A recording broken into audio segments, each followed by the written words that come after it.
Good evening, everyone. This is Wareham Sewer Commissioners meeting, January 11th. Have a roll call. Donna Brock? Malcolm White, present. Peter Dunlop. Jim Gibberti. We have minutes here from our last meeting of the 14th of December. And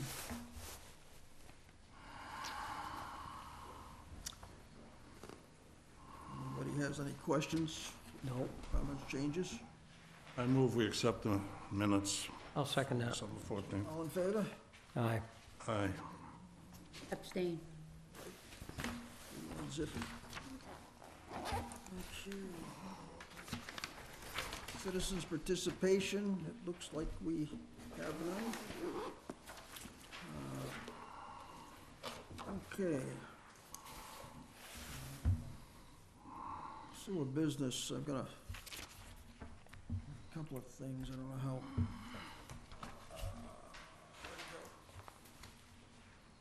There is a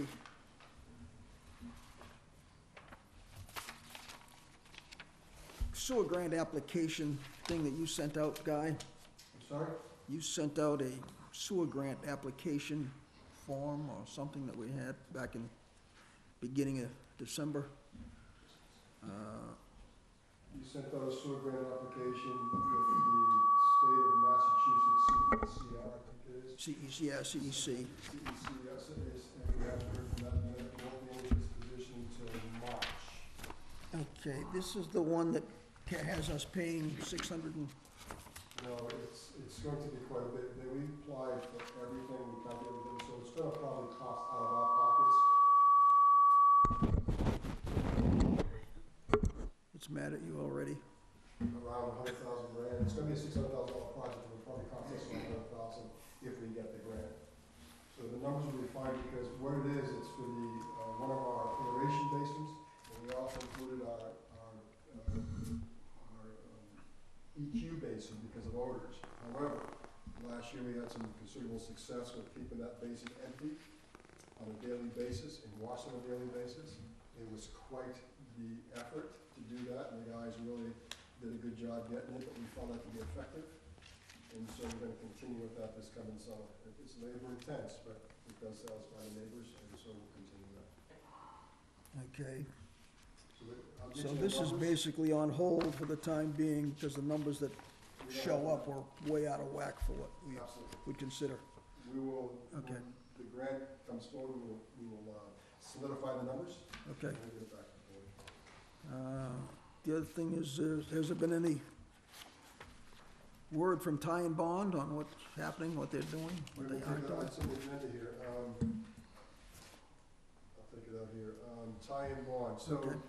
what I'm waiting here from is from Kevin, because last when we met with him, Kevin was going to get back to us as to the availability of the numbers. Ty and Bond can't do anything with numbers. What they're doing in the interim is playing with EDUs. Okay. While they're waiting for permission to move forward. So as soon as Kevin gives me, he's looking into the ability to get the cost to get the actual numbers from his vendor. Okay. Once I get that, then I'll get that to Ty Bond. So Who was their vendor? I'm That not so doesn't- sure. okay. Mike Trader knows. He's actually talked to him years ago when we were just first doing this. So he's aware, he said he has conversations with him. I'm asking Mike if he would give us permission for Mike, Kevin, if he'd give us permission for Mike to talk to him directly. And that would make Yeah, things that would easier. make simpler, go direct rather than I agree, be the odd man out here. I agree. Okay. All right, unfinished business. Anybody have anything else? Wayne? Before I, Do you want to go with the superintendent's report? oh, I'm sorry, yeah, that's exactly where I want to be. I skipped that, my Okay. mistake. Excuse me. So, good evening. I probably won't be very brief because it's the way it is. But anyways, I have a letter I want to read into the record. It says, "Hi, Guy. Sorry about doing this. Would you please share this with the board? I really do appreciate and admire all the things I've learned from you. Maybe I can try again when I retire. Thanks, everyone, Sue." Dear Guy and esteemed Board of Sewer Commissioners, I regretfully resign from my position on the Board of Sewer Commissioners. Shortly after being elected, I was offered the opportunity to become becoming an adjunct professor of teaching, training courses at Pittsburgh State University. Originally just a one-semester gig, this position has turned into an ongoing responsibility on top of my regular teaching schedule and duties. For the first 2 years of my term, I was doing well, meeting my career commitments and spending the time necessary to serve the board. Much to my detriment, last winter, I was sidelined with serious chronic illness. The effects, treatments, and worry about this condition drained my energy. My ability to spend the time needed to review, research, and sufficiently educate myself about the issues and needs of the wastewater treatment plant, let alone attend the meetings, were severely hampered. I enjoyed serving on the board tremendously and thus have been hoping to get back into it. Unfortunately, at this moment, I cannot seem to find a way to adjust my other responsibilities and give the wastewater treatment plant and the board the attention they deserve. So it was with much regret and sadness I resigned from my position. I thank you tremendously for all your enthusiasms about the process of wastewater treatment, for your outstanding dedication to improving the town of Wareham by making it a front runner in wastewater treatment, and for all the knowledge, wonderful knowledge you have imparted to me and the board. I will truly miss it. Sincerely, Susan Sweeney. Oh, I guess we'll accept the resignation. I think we have a choice. Sorry. I move that we accept it then. All in favor? Aye. Aye. Aye. Four zip zip. Sorry for that, but Mr. Chairman? Yes. Can I ask a question? So where, does that leave the Board of Selectmen with the authority to appoint someone short-term, or just, we'll just run with 4 until the next election? till the next election, we're open. Gotcha. That was my, No, I received this already directly. I'm going to turn it over to the clerk of right. Clerk Town, the next Mhm. She really needs to do this information. That's all she could do, I already checked on that. Yeah. So No, there's nothing else, we just wait. I'll just turn it over to her, and she Yeah. can do what she needs to do with it. I spoke with Chalita Belfry. She's the director of DOT for the rail service. She's the lead counsel. We had contacted Congressman Keating's office. I talked to Andy, and he had a meeting with the director, I guess at the human resource level, I don't know the department to be exact, but they're now considering our rail. I got an email that they reviewed the survey. They are, looking forward to working with us. They gave us some conditions that we needed to meet. As an example, when we go across the depot street, they want us to go under the crossing. We're going to we're going to dig the pipe, but when we get to the actual crossing, they want us to go under it diagonally because they want to go from south to north, and it's got to have a greater depth. And so it's those type of things that the engineers will have to adjust to. We're pretty excited that they haven't told us no, that they gave it back to us, and they gave us some tremendous input as to what has to happen. So we're waiting for a meeting. We sent them the red line where we proposed the line to go, and then we'll review that. They'll make some corrections, and so we're further along than we ever have been. So we're pretty excited about it. I'm pretty excited about it, and so it's the politicians are starting to see the merit of not only Wareham but the region, and so we're taking it to the political field to get this done. I also talked to Congressman Keating about financing. And I guess in Congress they have a think tank, and he's presenting this to the think tank, and what they will do is they'll look for all the possible funding out there for us. So I'm excited about that also, because funding of this project is going to be incredible. So they're working on that also. And they'll get back to us when they'll give us a list of all the potential, and we can research those, and they will help us do that. So we're moving, and we're continuing to move, and we're pretty excited about it. So I want to let the board know about that. So you think this will probably cost more than $1 million? Sorry? You think this will probably cost more than $1 million? We're thinking 10 million. Matter of fact, That's close. 10 million to our part would be 10 million? The cost will be 10 million, yes, to the town of Wareham to move it. At this point, it's only the town of Wareham. So what I have to work out is so the town of Wareham moves it, then there's costs for other communities to tie in as IMAs. And we already have an IMA, so I think at this point, the town has decided to go IMA, so that's what we're looking into. So there'll be costs and the whole nine yards. And I'm I'm not privy to that. I think Mr. Abraham's already looking into that type of financing. The CPA would need a lot of direction on how to finance and how to, you know, work the IMAs financially, and all that, so it's all beyond me. It's all beyond me. I'm also, I'm looking to put an article in this year's town meeting for $10 million borrow for the outfall. I'm also looking for an article for. When would the money be spent? Probably, the money would spend, as soon as the DOT says, yes, we approve the plans, we'll start spending money. So we're looking at the summer of this year. Because the goal is once they approve it, then we gotta go to design. And so that's all costing money, so we need to move forward. So we don't need $10 million this year. Well, probably, 10 million is what we need, so we can decide is, I don't know what the engineering fees are. What I'm saying is that if it's a 10 million borrow, we can, with permission from the town meeting to do that, or we can do it in increments, phase 1, phase 2, phase 3, I'm not sure about that, but I would like to at least present the idea that we're gonna spend this money the next couple of years. And what I don't wanna do is say we're only $1 million, and then come September, we're out of money, we gotta wait, October, whatever, wait till next town meeting to continue to move on. So I just think that with the borrowing. So we're looking for permission to borrow, not to necessarily borrow. No, permission to borrow. Town meeting will give us permission to borrow, then it becomes John gets involved, the town gets involved, that's again out of my expertise. And this all has to go to capital planning anyhow.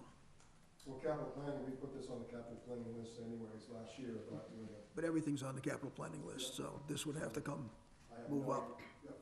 However it's done, it's done, but I wanna move forward, I don't wanna get caught, because once the momentum starts going and everybody gets on board, I don't want it to be a financial issue.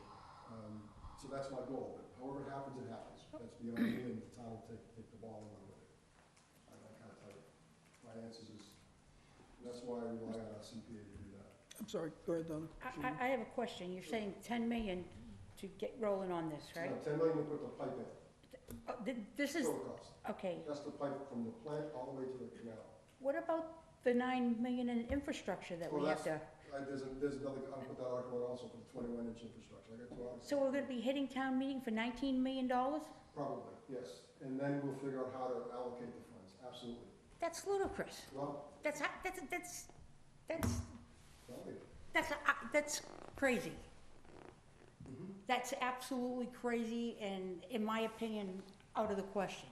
No town meeting is gonna vote $19 million in. I don't know. Not on this basis, you looked, you know, I mean, we have to If we fix the had $9 some- million. We have to address the $9 million. that one That makes we sense. have to And we address. have to address the outfall because we're coming to capacity. We're gonna shut, in other words, the town stops growing, so we have to address it. And then, once we address it, we'll have to figure out how to finance it, how to either be borrowing, we'll have to figure it out, but it needs to be out there. Who's gonna pay for it? The ratepayers? At this point, and there's gonna be grants, borrowing, and 0% interest, there's all kinds of things. No way. I don't know how it's gonna happen. No way. No way are the ratepayers gonna take on $19 million. I agree, 20 years, I don't know what the cost is gonna be, I know that when we talked about the original one, it's gonna be about $100. I am so against this right now, so against it. I know we have to fix I know we have to, take care of the infrastructure that no one's taken care of for years, and now we have to pay the piper, and there's gonna be a lot more down the road on the infrastructure the existing infrastructure that's gonna have to be repaired. We can't go to the town, we cannot go to the ratepayers and ask for an extra $10 million for the outflow. Well, that will be insult to injury. This town is a blue-collar community.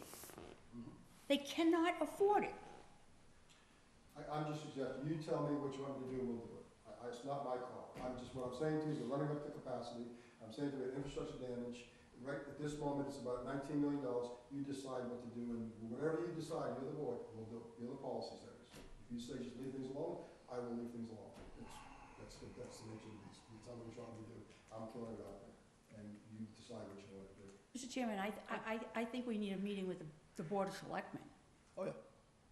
about this. Yeah, I mean, Did you this- agree? And the finance committee. I mean, And the Finance Committee. I mean, this is, you know, I mean, everything that he's asking for, we need. There's no two ways about that. and I totally But I totally agree. agree with you that we can't afford it. No, that's, you know, we're not Mac, Newton, you we're wanna not jump in? Wolseley. It's a dilemma because you can't afford it. and I you don't can't afford see it. any way to It's a avoid either. dilemma. I'm sorry. Yeah, I mean, What's that? There's no way to avoid either issue. You wanna keep kicking it down the road, kick it down the road. Throw it out there, let them vote it down. I don't think it's a question. Throw it out there again next year, keep throwing it out there, because it's not going away. It's not gonna- it's only gonna get worse. I guess, Well- Mark, I'm the sorry, The only but- thing I'm looking at, I guess what I'm looking at is saying that we've been put in a position where it's, a lot of this has been ignored. Well, my position is You wanna basically, spend money, watch a major failure. You spend Well- money like the town of Plymouth did, I'm sorry. And like Nantucket's doing Nantucket's right doing. Nantucket's, yeah, exactly. now. I followed that. Millions. And so we don't have to I spend. wonder how that will pan out. Okay, so I don't know what the answer if we look, if we look at it in that window, we know we have to fix the system. that's number one. We need the outfall pipe. Okay, if you were to say Which one against the other, we gotta fix the system. Exactly. So we do, absolutely. And I'm also saying is that we're coming to capacity very certainly. So again, there's projects in plan the town would like to do, and the council will. And the DEP's not gonna shoot down the 5 one, so they'll have to build treatment plants. So it's, I don't know what the answer is. I think it's out there. We can search for grants. I'm also looking at 0% financing. It takes a comprehensive wastewater management plan. It takes some zoning, it takes a lot of different things, but 0%, we're looking at all the options we have. And then we have to let the chips fall where they may and do what we can. But we have to address, When will we have some answers regarding some type of financing or what will be practically available to us? Not the pie in the sky. once we ask. So we submit to the SRF funding or to the state, the wastewater or the, I think they call it, it's part of the Clean Water Act abatement, and ask them what the financing is. And I've already asked Mr. Abraham's Matt to look into that. So I'll have the answers within a couple of weeks as to what that procedure is, time frame for that. I'll talk to John Foster about borrowing and how that works. I don't have the answers. I don't borrow on a regular basis for the town. But I think we can get those answers readily available and see what our options are. But I just think that we need to, Okay, what is the spending? If we talk about the pipeline, first of all, how long will it take to do that if we started tomorrow? a year, a little less than a year, And that would be up and running. up and running. Okay, so that's that whole. So we're gonna spend $10 million and get it done in a year? Absolutely. Absolutely. Okay, are we at the stage where we would start doing any construction, or do we still have a lot of side work to be done yet? We've still got engineering to be done, it has to be approved, We have to be, we're doing that now. so that's all time frame involved. And what we're looking at for the engineers, we're looking at the middle of the summer to be able to, so they now show. Yeah, if you increase capacity, you have to increase revenue. Is there a way to take a guess at that? That would be Mr. Abrams. Mr. Abrams is working on all this. Mr. Abrams has the total project in hand. He's looking at all the finances. That's the only thing that'll He's make looking it, at everything out. Costs. that'll make it Yep. He's gonna look at revenue. He's looking at- fiscally Well, how do we increase revenue? by increasing capacity, Increasing customer. which means the town grows. I don't know how you calculate that, how you, So he's project looking at that. Available gallons that we're gonna put in. but you have to put that in the formula. And that's what You he's can't doing. just dump it on everybody that's on there. You know what I'm No, saying, no. Don? I get it all, I Yeah. truly do, and that's why I said Mr. Abrams, who does this for many communities throughout the state, is the best person right now to do all this figuring for us and tell us what's real, what's not real. This is what you can do, this is what you can't do, this is the bottom, this is the scheme, and then we can move forward. That's the bottom line, and again, that's why But we've, that would all be part of the formula guide. it's gonna be all part of the formula. We actually have a template for all this. He's built a template, we can plug numbers, and it all flows. And so let him continue what he's doing, we'll get some hard numbers based upon, when we first went to the engineers, they gave us what they call a estimate based on, existing numbers to about 8.2 million. So we inflated it to 10 only because by the time we get it, maybe a little bit more, and plus we have to go contingencies. And that's Yep. where we got the numbers. And so that's why I said I'll bring it to the town. I don't know how I'm gonna get it, but I believe it's gotta be through an article. We gotta throw it out there and figure out how we're gonna do this. And the same thing with the infrastructure. I've shown you the pictures, you've seen them, it's all over. It's amazing. I'm walking it tomorrow with the surveyor because we've got pools over it. We've got, and people have just abused the right of way, easements, I've got trees, I've got pools, I've got everything in the way, I gotta move all the stuff so I can line the pipe and some of the stuff that cannot be on the sewer line. And so that's starting too, so that's a whole project on that, so we're beginning that project. I gotta clear some wood so I can get bypass pipes in, so I'm doing all that now, and that's not included in the repair costs. I'm just doing that now to prepare for repair, so there's just so much going on, and we gotta continue with it because it's a dire need. I just can't afford to have that pipe go down. And the overruns, we're not even anticipating how much over what he's saying is gonna run, and we know it's going to go over. We're hoping not. Yeah. Well, we can hope on our knees, and it isn't gonna happen. You know it and I don't. Because there could be things that we don't even see. Oh, exactly. When I started this, I didn't even know there was a pool over there, when I went to this backyard, there's this 80-ground swimming pool, right on our pipe. It's gotta go. I didn't anticipate that. Drains into the pipe. I can tell you things that we didn't anticipate any of this, but it's there, And so I always have to plan for the unknown, because they're there. So anyways, I want to bring it to the board, figure out what we're gonna do, but that's where I am, I wanna throw that out there. And these are two issues that need to be addressed, and they need to, and, again, I think they need to go to the town meeting, but you tell me which one to do. I personally, as a sewer commissioner, would not go to the town for the 10 million to increase the capacity, although I know we need it, but I know we need to fix the infrastructures we have now, and, Well, and they're just, So if in a 1 to 2, you'd do the infrastructure first? absolutely. That's like fixing the leaky roof first, before you put the window. Now, when we talk about the outfall pipe, we talk about increasing capacity, therefore, can we increase revenue by going to the surrounding towns and saying we can do it cheaper than you can? I don't think that's how it works. I don't think What we that's how can it do works. is, we've got a sewer along the Agawam River. Right now, we can't bring anybody in because we don't have the capacity. Right. So to meet, the Agawam River is a river identified by the federal government, the state of Massachusetts, as a very bad river. That will be ending. We gotta continue sewing on those areas. That's why we're trying to do, I think we'll see it later, we're trying to do a compost wastewater management plan so we can modify that. It also speaks to our capacity available now as the gallons become available where they need to go. So now if we do, let's say we do all across the Agawam from Oakdale, it encompasses all that area, another 500 customers, that's revenue. There's a cost, but what happens is the betterment pays for the cost of construction, then there's fees, revenue we get from the. but the bottom line is, we're less concerned about what's happening in town. This pipeline and the whole selling point of it has been that we could become regionalized. Now, what would we be able to pick up from, say, Plymouth, Buzzards Bay, Marion, where else? I don't And, have I the mean, numbers, those kind of things is what we have. need, but that's the kind of things we need We have. to make a decision on whether or not you're gonna go to the town No. to look to borrow money. Yeah. If we go to the town to, If we don't have anything in mind, Well, first of all, when we started this whole outfall thing, it was for the town of Wareham. It morphed into, and I gotta tell you, because the town of Wareham comes to capacity. When that sewer gets to 1.56, we're done. That's it, no more sewer. So where do you think, if you got to increase sewer capacity or to continue to develop the town of Wareham, you need to put the water someplace. Can't rid of the river, because that river is sick, it's atrophic, we can't do anything. We're at end. but they're also looking at alternate methods, For what? To increase. disposal of the water. We're looking at all those, and they have to be permanent, because if I take on a gallon and I get rid of a gallon to you, you need to take it for the rest of your life.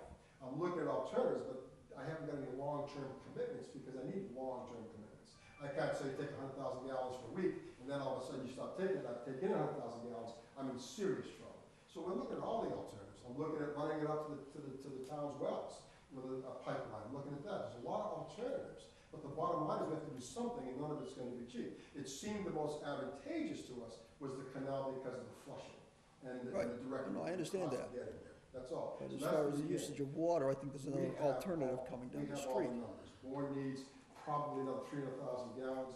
Marion's gonna need about 500,000 gallons. We're looking at. what does that represent in revenue? For us, it'd be 596 per. Well, if you go to the bank to look to borrow the money, they're gonna wanna know how you're gonna pay it back. Absolutely. And it's not So, gonna be so out for are, any so, usual so do the time. What I ratepayers. said to you at the beginning is that Mr. Abraham is putting it all together financially. Yeah. When he gets it together, I'll give it to you. All right, I can't give you those numbers because I'm not the certified public accountant. He is, and I give him this stuff because I rely on his judgment as a Well, CPA. you know, that's all fine and well, but he's gotta have information to do it, and He has it. he doesn't have the information at the moment. He has it, he has Does he, it, okay, then he's gonna be able to tell us how many people are gonna tie in from Plymouth? because we had to do this before we started the program. And how We many spent people are like a gonna year tie in ago. from Marion? Yes, we did this So, a year ago. then you have all that information, I do. He has. so that we I- can guesstimate that numbers I'm not off gonna of that. guesstimate, I'm gonna, if I guesstimate, I told you, he's doing the numbers as we I speak. realize that, but I don't know that I believe him, that's I'm okay. not gonna give you a guesstimate because the public, you will hold me to the guesstimate. If it's incorrect, it's gonna be trouble. So let's get numbers, let's get hard numbers. Guesstimates always get us in trouble. Always. I agree.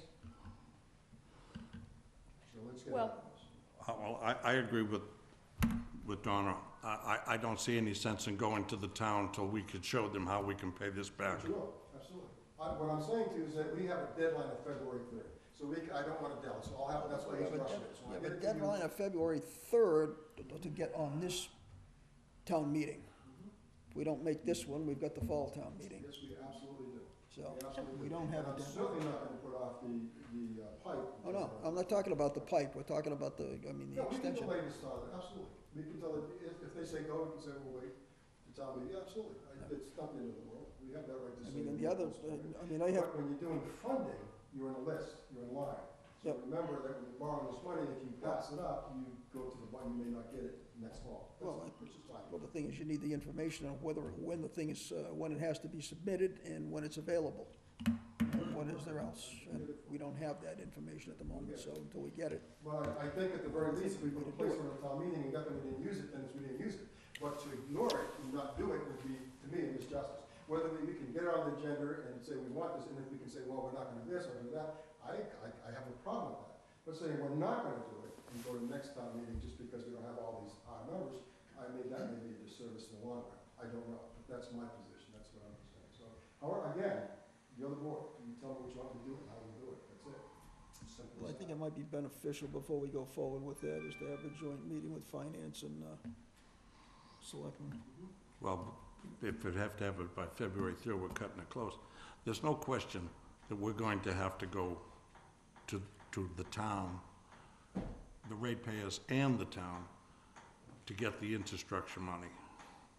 So we might as well go ahead and ask for that now. Even if we get turned down, at least we show the people what we're up against, and they see the newspaper, they see the spills in Nantucket, they see Plymouth. They know that our system is old. We'll show them where we want to spend it, and we want to spend it in increments. But I don't know that I want to go ask them for the 10 million for the outfall pipe at the same time.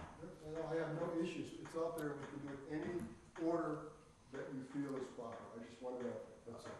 Because Is it possible to go to town meeting and just put out the information and say, this is what we're facing, folks? Get Yeah, ready to, Sure it is. you know, not necessarily ask for the money now. Just tell them, this is what we're facing. We're gonna have to do something. So at the next town meeting, we're gonna be looking for X amount of money, unless you guys come up with a better solution. So it's two things, I agree with what you're saying, it may be wiser to have forums, because then we can send letters to all the ratepayers, because they're critical. At town meeting, I don't know percent of ratepayers and percent of non-ratepayers. So we may wanna put some things up to our ratepayers, say, guys, because ultimately, This is they're what, the ones that are paying for everything. this is what your bill could look like. That's right, so maybe we have a forum with those, talk to them, maybe get some input for them, just to let them know where we are, and they can help us make a decision. More of an informational, Absolutely, we can have a bunch of forums to educate. How do you feel about that, Donna? I have no problem with that. I think that there has to be an educational process, you know, and I know we can justify the structural repairs now. I mean, we don't have any choice. no, We have no choice. The town hasn't done anything since they installed them. But having an educational and having hard facts, yes. I wouldn't even go to town meeting without hard facts. Even, you know, and depending what the facts are. I might not even go to I'll town have meeting. that for you.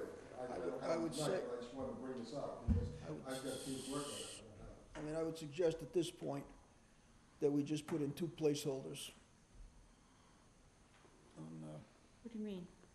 for the town meeting. One for the 9 million, one for the 10 million. Oh, And pull them back if you don't, They can if be you don't I want wouldn't to even put them in. You're gonna send, this town's If you- gonna be rocking. They're gonna be rocking the building. Then they'll come to the meetings. I tend to hold off on the 10 million until we get more information and see if we can get somebody else to help us with the cost. If in fact this is gonna be a southeast regional type thing, let's get the southeast interested, not just Wareham. And let's see what kind of money they'll come up with. Well, that's the approach. If it's going to be owned by the town of Wareham, and we're going to do IMAs, then it becomes the town of Wareham's responsibility. If we're going to be sharing it, almost like the concept of multi-owners, then yes, they're going to. But these IMAs have to be written so that they're gonna cover this whole 10 million. They can't be written just for a year. If it's gonna take us 10 years to pay for this, they have to be written for 10 years. Once there's an IMA, to be blunt, it's forever, because once you tie into sewer, you can't go back to septic.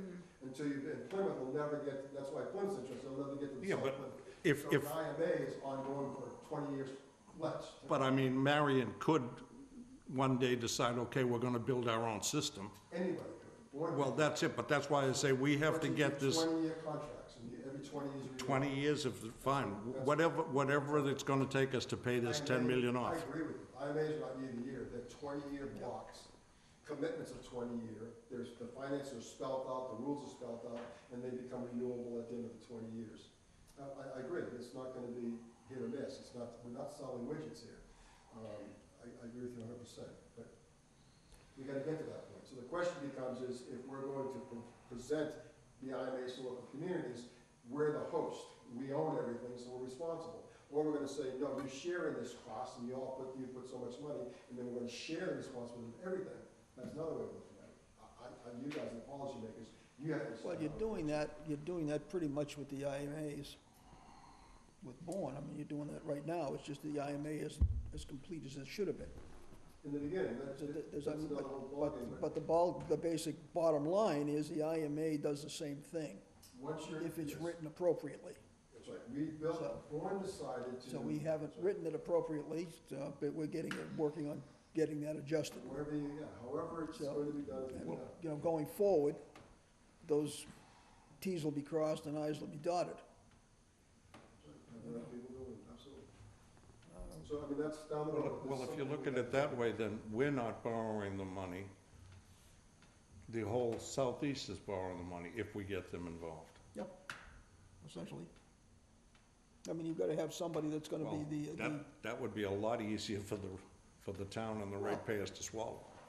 I mean, if you think, if you can look at it from the standpoint, it's gonna be a $10 million hit. We have got X number of ratepayers in town that are gonna absorb some of that cost. You have the potential of X number from Marion, you have the potential of X number from Plymouth, you have the potential of X number from Bourne, and you divide that up, and that's where the cost is gonna be covered. But you should have that before you go Yes. committing yourself Yes. to $10 million. Yes. Get them committed first, or we'll all end up committed. There's documents out there that this has been an ongoing project, we've been to meetings, everybody's committed. Now, nobody's put anything in writing because no one's asked for that type of Right. formality. And so if we need that formality, it's easy enough to do. We I would can think move that- forward, but we'd like to do it with the blessing of the EPA, Yeah. and all the people that are going to be the regulators and the. I think enforcers. Plymouth would be happy for it about now. The EPA was out, they suggested that it be type of a all ownership, that was their suggestion. You come out of that meeting and one of the first things, there's no, we'll own it and we'll sell it. So the town will have to decide how to do it, it's not my call, but I think that we need to do something because it's a win-win for the entire region. No question. We rely on the beaches, the oceans for livelihood, some more than others. We need to continue to grow as a community, so we need sewer, we need to repair tons of sewer. We've got much more looking at, so we have to figure out how to do this. That's all, your positions on, in this, there's so much to do, so many tough decisions to make, and nothing is easy, but it all has to be done, and I'm sure you guys will figure it out. So I think number one at this point is we'll put in the warrant article for infrastructure repair. And I suggest that we have a Let 'em real good sit if you want. slideshow at town meeting to show these folks.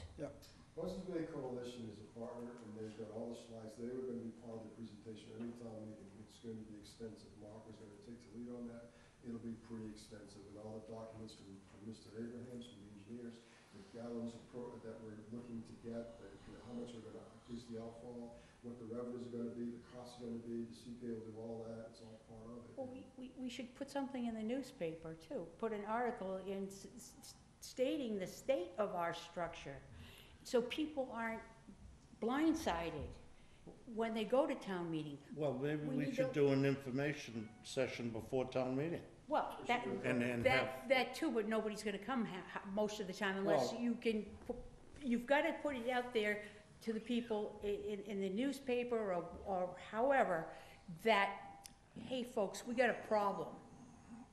And before you say you don't know anything about it, we wanna show you what the problem is. But we have, If it's a well-educated public, I think they'll be much more positive in receiving it. we have a mailing list of all of the ratepayers. Let's see, if we send a letter directly to the ratepayers themselves on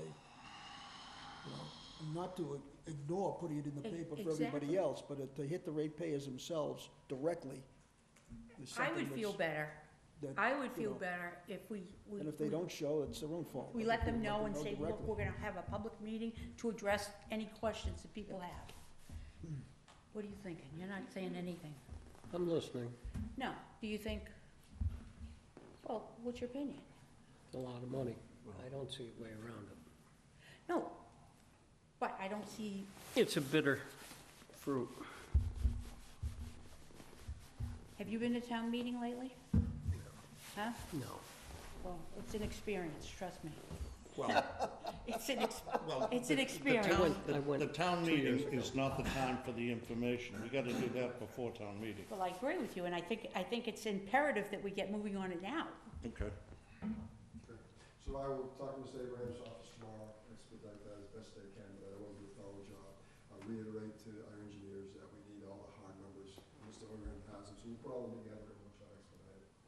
Then we can decide on how we plan to use them, how we're gonna have them. We can definitely, bills go out, I believe, at the end of the month, January 31st, it closes, we go out maybe February, middle of February, so we'll present, we do a newsletter anyways, and so we can spend all the time in the newsletter educating on the problems we're looking at, potential costs, whatever, so they can be aware. Let them know that there will be forums, that they need to keep an eye open for public announcements to where to come to the forums, that type of thing. So we'll do that for this building cycle. And I agree with you, I think there should be placeholders, because they always pull back. We're not saying. Yeah, we can always yangle back, I mean, just, They can always pull back, Yeah. but, you know. we can always change, and we can always change what the content of that item is as well. I mean, if you can put it in for 10 and decide that, we want to keep something in there, but it's only for 2. Whatever it is. But if you don't have the place in there by the 3rd or the 4th, whatever it is, you can't add something if it comes up that we want it or need it. Board up doesn't mean we have to use it. Right, I'd just as soon have it there and yank it back if we don't, Well, One thing we talked about a while ago, as unpopular as it may be, is possibly having to bump the rates in anticipation. Yeah, but that was for 9 million. That wasn't for 19. Absolutely. So, Our user rates I'm talking about. Oh, yeah, no, yeah, but, so the bills go out, and by the charter, every building cycle, the sewer commissioners review the rates and they set them, so if you wanted to increase the rates, I don't think you have a choice, Guy. I just think it's inevitable. The reality is it should have been going up for the last 20 years incrementally. It should, In reserve. for sinking funds or reserve, Because these problems- and no one planned for it, so. The age of our infrastructure, these Now things we're are stuck. regularly, routinely, until we get them all repaired. So it needs to be a strong consideration, it needs to be put in there, and it needs to be raised. And so if you do it in small increments, it's not as painful, even though you're getting up to Exactly. it's not as painful. I understand, so we should do something at least in anticipation of all the replacement. okay, we're gonna put in Move on? a couple of placeholders and, Yeah, thank you, I'll move on. Vader, Separate from this, we have an I&I study that was due December 31st, 2017. It's been extended to April 31st, 2018. So I'm going to ask the board if I can extend the contract so they can continue to work, not increase the amount of money. It's just that also I want to increase the deadline from December 31st, December 31st until April 31st on the existing contracts, extended deadline. Everything else stays the same. The DEP approved it, we moved it, everybody's overwhelmed. There's a limited amount of equipment to do this, with the whole state doing it. They extended it 4 months. We didn't know this until recently. I just want to extend their contract 4 months, change no monetary, just changing the end date from 12/31 to 4. Oh, they did, okay. That's all. Do you have a motion on that? What, The I&I study for Bay of Engineering. yeah, That's required by the state? just that some of that information would be very useful in this presentation we're talking about. So, we have gathered tremendous things. Some of the stuff we can't get at because of the marsh, we're getting at it, a lot of the stuff. So, the delay of getting our work done has been real, actually in the field. And so, the DEP requires so much to be done. Okay, I understand that part, Guy. Just one second. I was thinking of where you're coming from. Basically, the information is available that he's looking for the presentation that we should be doing to the public. When we do we can tell them where we are, absolutely, we'll have. Okay, so we'll have information available. That's my point. That's all, that's all. Aside from extending the contract, yeah, just that the information would be available as useful part of in it. what we just discussed. When we get to Well, these meetings. but we want to do, we'll- but we want to do it sooner than later. Yes, so I think, again, if you want to do it before we put out the newsletter, Well, we can too, so. Well, how much information do we have at this point? At this point, they're probably about 60-70% done. Okay, so that Good, let's get that. we're on the north side of the whole problem. Get that now and go ahead and extend it. Yep, that's Okay, all. so you want to Get what's available. They have, yeah, so you want, okay. Yeah, so they haven't put it in pretty words, that's Well, okay. They haven't put it together, because it's being submitted to DEP, that's what it's for, so they haven't formulated to submit to the DEP, they just haven't done that. Well, we want to we don't care about Summary. we But don't, they- we don't care about it coordinated for DEP. We only concern about it being We want- coordinated enough to be able to make a presentation and use that as part of it. So, but I was gonna have done that Yeah, presentation. Exactly, but as long as it Yeah. doesn't have to be DEP qualified. No, for the presentation, they'll make it. That's they'll all, present it. that's all. Yeah, so that doesn't, DEP's out of the picture on that. Okay, All right, that's so- fine. so We'll you're- invite them So the request is what? To extend to, the date from the deadline from December to April? Yeah. Yes, yes. I so move. Yeah, I'll second that. All in favor? Aye. Okay, 4-0. And that's all I have, I mean, I'm sorry it took so long, but that's all I have. I'm gonna call your, I'm sorry, one thing I didn't do, you're gonna have a presentation from Sea Power. but call your father and tell you. We also have a company, NGR, that would like to make a presentation, and they're quite different, so I think it'd be fair to have a much more than later date. Okay. Okay, so, MGR, what's that? it's another, I just met the folks, they came to our office last week. They own a football stadium, that's all I know, I think that's, but anyways, they do the same thing, demand response. And the difference is that they finance everything, and so, but you'll know, we did demand response with Sea Power 3 years ago. What happened was, when we signed the contract's in your got- package, Tossed out because of the towns. it got tossed out because the EPA changed the regulations of emergency generators. So once that happened, everybody went scrambling. We thought we had a contract, we kept asking, and nobody said anything, it was in the final, they said, oh, okay, the EPA said we can't do this. So that contract virtually became null and void, it officially expires the 15th of this month. But it became null and void because no one could act upon it. So now Sea Power is back to say we can retrofit your generators to make them tier 4, so we can use them, not only for emergencies, but anytime we want, because they become T4 and become EPA compliant. So the issue is, under the Emergency Act, we can run generators for power outages to the DEP. EPA's changed that, they changed the game. We can still use them as emergency, but that's it, it's a difficult thing. So the demand response to run the generator on demand, it takes to clean it, it takes tier 4. But they can explain to you much better than I. That's just my understanding. And so every time, and what it basically is that during the summer and the winter, when there's peak demands, and there's brownouts or potential brownouts, what they call their customers that we would be one of, and they say, can you come off the grid, put your generators on, and they compensate you for that. You see, that's what that's all about, so. And we entered it, but it just never worked because the EPA changed the rules in whether you got into the contract, so that's where we are. So they're gonna make a presentation, but I just wanted you to be aware of that. And then, like I said, company NGR came to see me, I don't know who they were, a couple of guys come in from Buffalo, New York, and they said, oh, wow, and they presented to me, and said, oh, wow, listen, we're doing this. And so we'll probably have that in everything. Okay, that's all I have. Okay. All right, we got, going to unfinished business, the Wright, Pierce agreement, evaluation of Narrows Pump Station, Forced Main. That's an inspection of our force main. That's inspection. The bottom line, and that's a challenge, we can do as little as we want or as much as we want. And that's what I'm saying, so we can. Let's get not out do there, we anything. can say, okay, here's the contract, it's all of this. I don't want to do this much, and you say to me, just do one coupon and look at it. Okay, Let's do another coupon, look at it, I don't care. let's go to your 9 million warrant article for a second. What's that gonna cover? 21-inch concrete gravity pipe from Swiss Beach to Narrows Pump Station.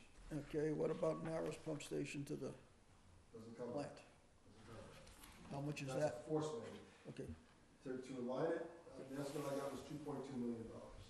does that include the bypasses? I'm not sure. At that time, Danny said no, but I'll find out.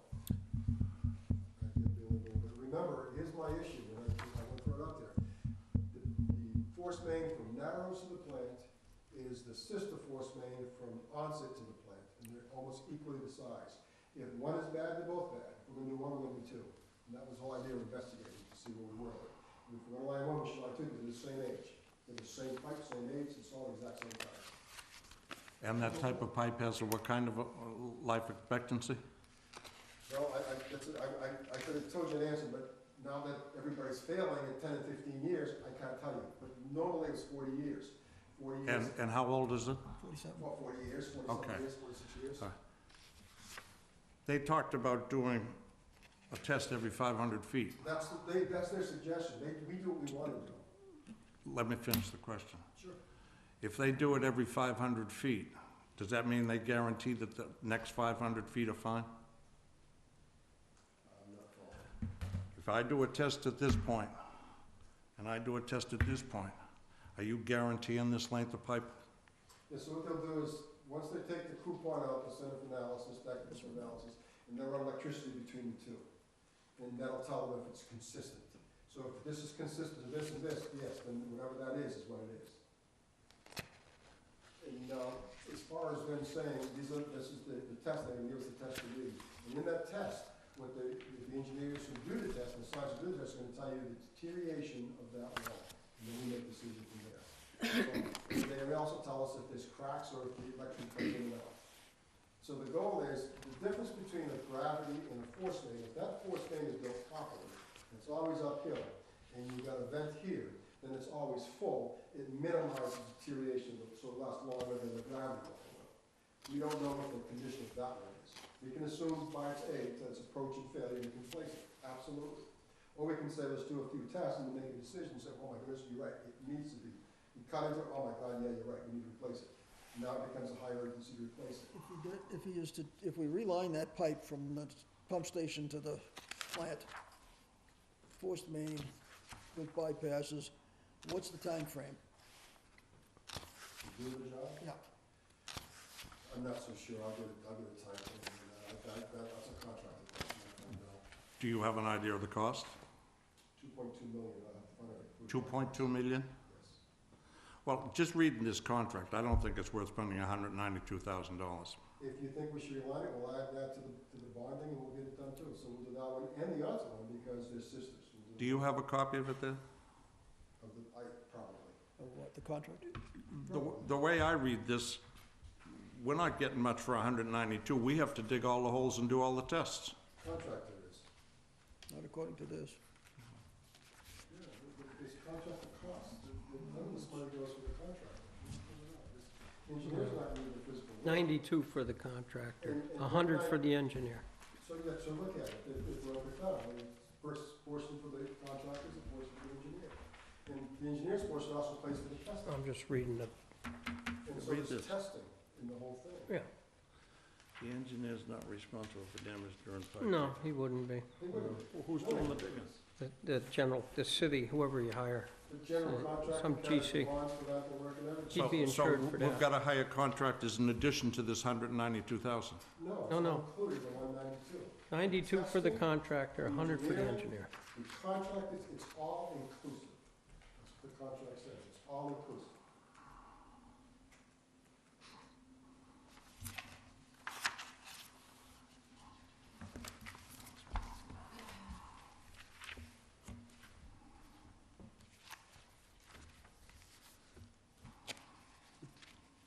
Two point two that you were talking about, Guy, for, That's an assessment I was given.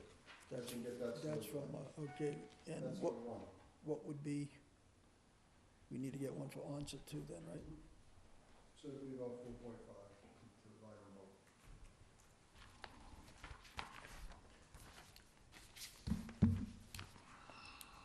And he's guesstimating about 9 million to go over to Swiss Beach. I'm sorry? You're guesstimating 9 million to go to Swiss Beach? Yes, 9.3, 9.4 to do the entire Swiss Beach Road, plus the Swiss Beach Road, through the marsh, behind the school, then it picks up at Kennedy Lane, and then it goes down High Street, down Sawyer, Main Street, and then Towns Way, Merchants Way, and then to the pump station. So that only gets us from Swift Beach to the Narrows? The 9 million for the 21 is concrete. And then we got another 2 on top of that? 5. 5 if you only do the first names. That's included in the onset force man. Right. That's right, 5 is, 4 points for both the force names, yes. So it'd be the 9.3, 9.4 for Swiss Beach. And that's not addressing any of the I&I. Well, within that pipe, actually, I don't know if you know the picture, we got holes this big, so then we're addressing the I-9, one importantly, we have holes this big. So we got rebar That, showing, that pipe heading down there, that's concrete pipe? reinforced Yeah. concrete. It's got rebar showing, it's got holes in it, it's got cracks, it's got roots growing into it. I mean, it's just, So if the, that pipe goes, we shut down. so the lining This will, ductile iron pipe, right, I'm sorry, this pipe, the ductile iron, the ductile iron It's m- force main right, it's more of a priority. It's coming out of the pump station. comes out of the pump station to be treated.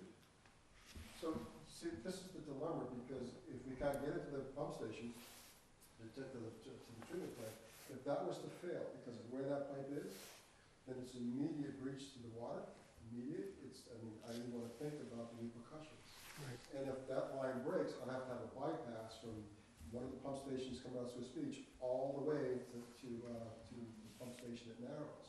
That means that's an extensive, it would be manned 24 hours a day, it just Yeah. goes on and on and on and on. So it becomes a priority because that pipe is majorly compromised. The concrete pipe. Compromised. That's gravity though, right? That's gravity, yes, and they're more susceptible because The pressurized pipe worries me more.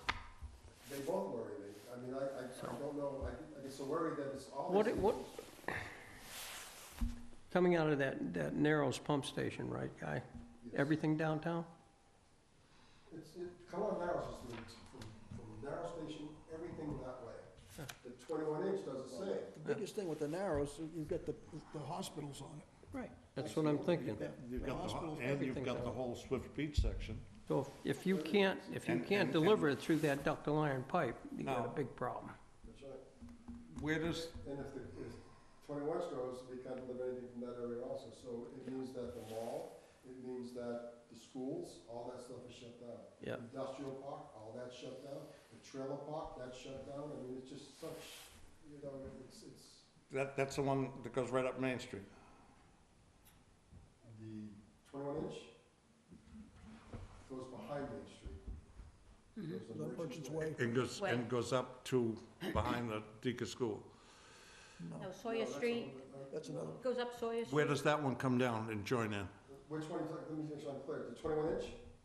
Or which no, one? he's talking about the one that goes up Main Street. Main Street gravity to the, Main Street Wareham, gravity feeds to the manhole in front of the fire station. from Swiss Beach, all that flow, it's 21-inch line, it goes all the way up Swiss Beach Road, I think it's on Union Street, up to Swiss Beach Road, by Ripley's Trailer Park, behind all those developed, the houses, all the streets, along the marsh, then it goes across the marsh, behind, next to the track, behind the track, and then behind the school, the middle school, and then to the Kennedy pump station, pumps from there down to Merchants Way, picks up that line again, pumps down to Merchants Way, and so it goes to High Street, and then down Seward, then to Main, hits that manhole, down along the fire station, down Merchants Way to the pump station.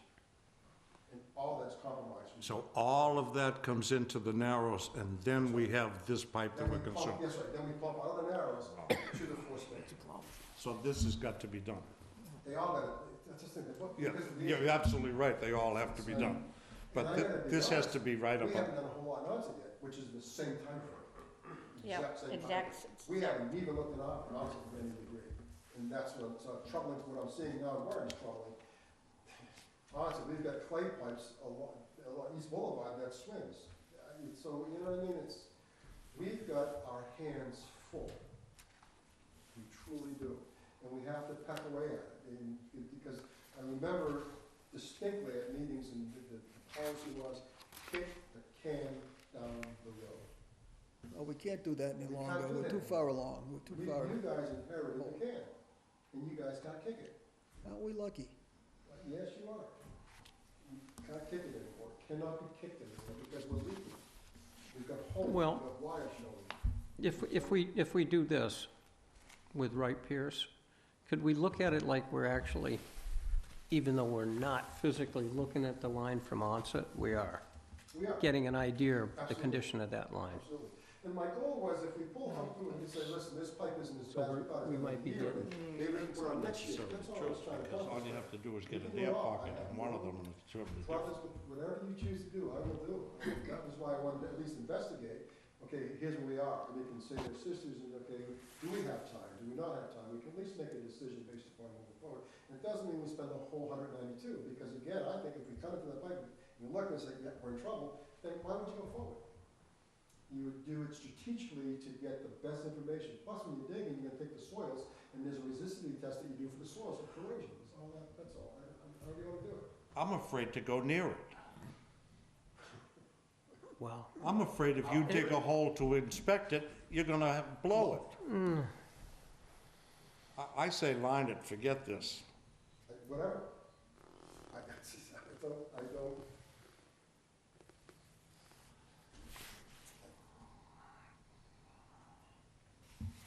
I mean, I grant you, that's only what, 1% of what it's gonna cost us, but it's 1%. It's again, my only hope was to say, I was hoping it's not gonna be another year out, we do this, and we come back, that's my only hope. But again, you're right, whether it's this year or next year, it's gonna, no matter what, it's gonna ultimately have to be done because it's reaching its life expectancy, and it's a critical piece of the infrastructure. Exactly. Mac, So, thoughts? I would still like to know the condition of the pipe, maybe not to this extent, but I'd like to know the condition of the pipe so I know we're making a wise decision. I think we cut to the. Honestly, Guy, if you could kick the can down the road for another 5 or 10 years on that, That would be great, I'd do it.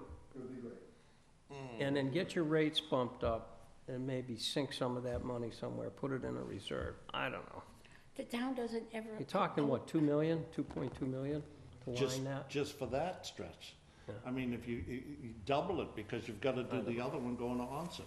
It's the same thing. It's, Let me throw this out there. just you know what you because said about the financial thing being, it's not my thing.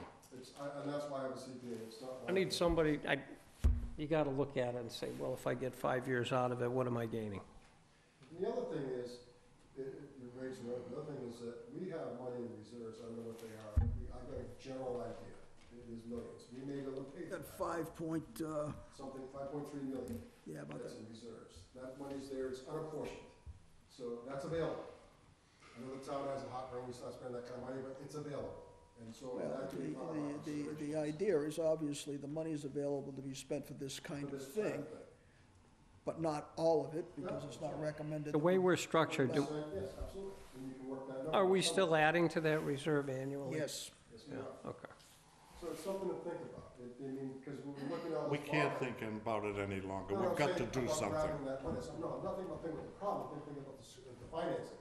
So there's some money available, you may say, okay, I'll take that cash and do at least one, so that's one less debt I have, and one less, so that saves ratepayers a little bit of financing, however we do it. So again, we'll put, and one of the things that Mr. Abrams is charged with is look at all our revenues, what we need to do, and how much revenues we can take, how much we can borrow, and put all that together, and give us a template, and put it all on, and we can say, okay, we like this, we don't like this, and we can stop picking and choosing and figure out how we wanna go. Now, when exactly is he gonna have all that information to us? So we're gonna now, I told him I like to have it, originally I told him I like to have it by February 1, but that was my original, and he said, fine, so I'll have to call and talk tomorrow, say realistically, when can I get it? I gave him a deadline, maybe we can change that, I don't know. Because it's. Yeah, because that's imperative. But we have a template, we've already developed the template, it's there, we developed it, so now it's just plug it, and so he's got the information to plug, so. And yeah, templates on my computer, if you wanna come by and play with it, you know more about things, you can play with the template, you can stop playing with it and do all kinds of things with the template, we get everything in there.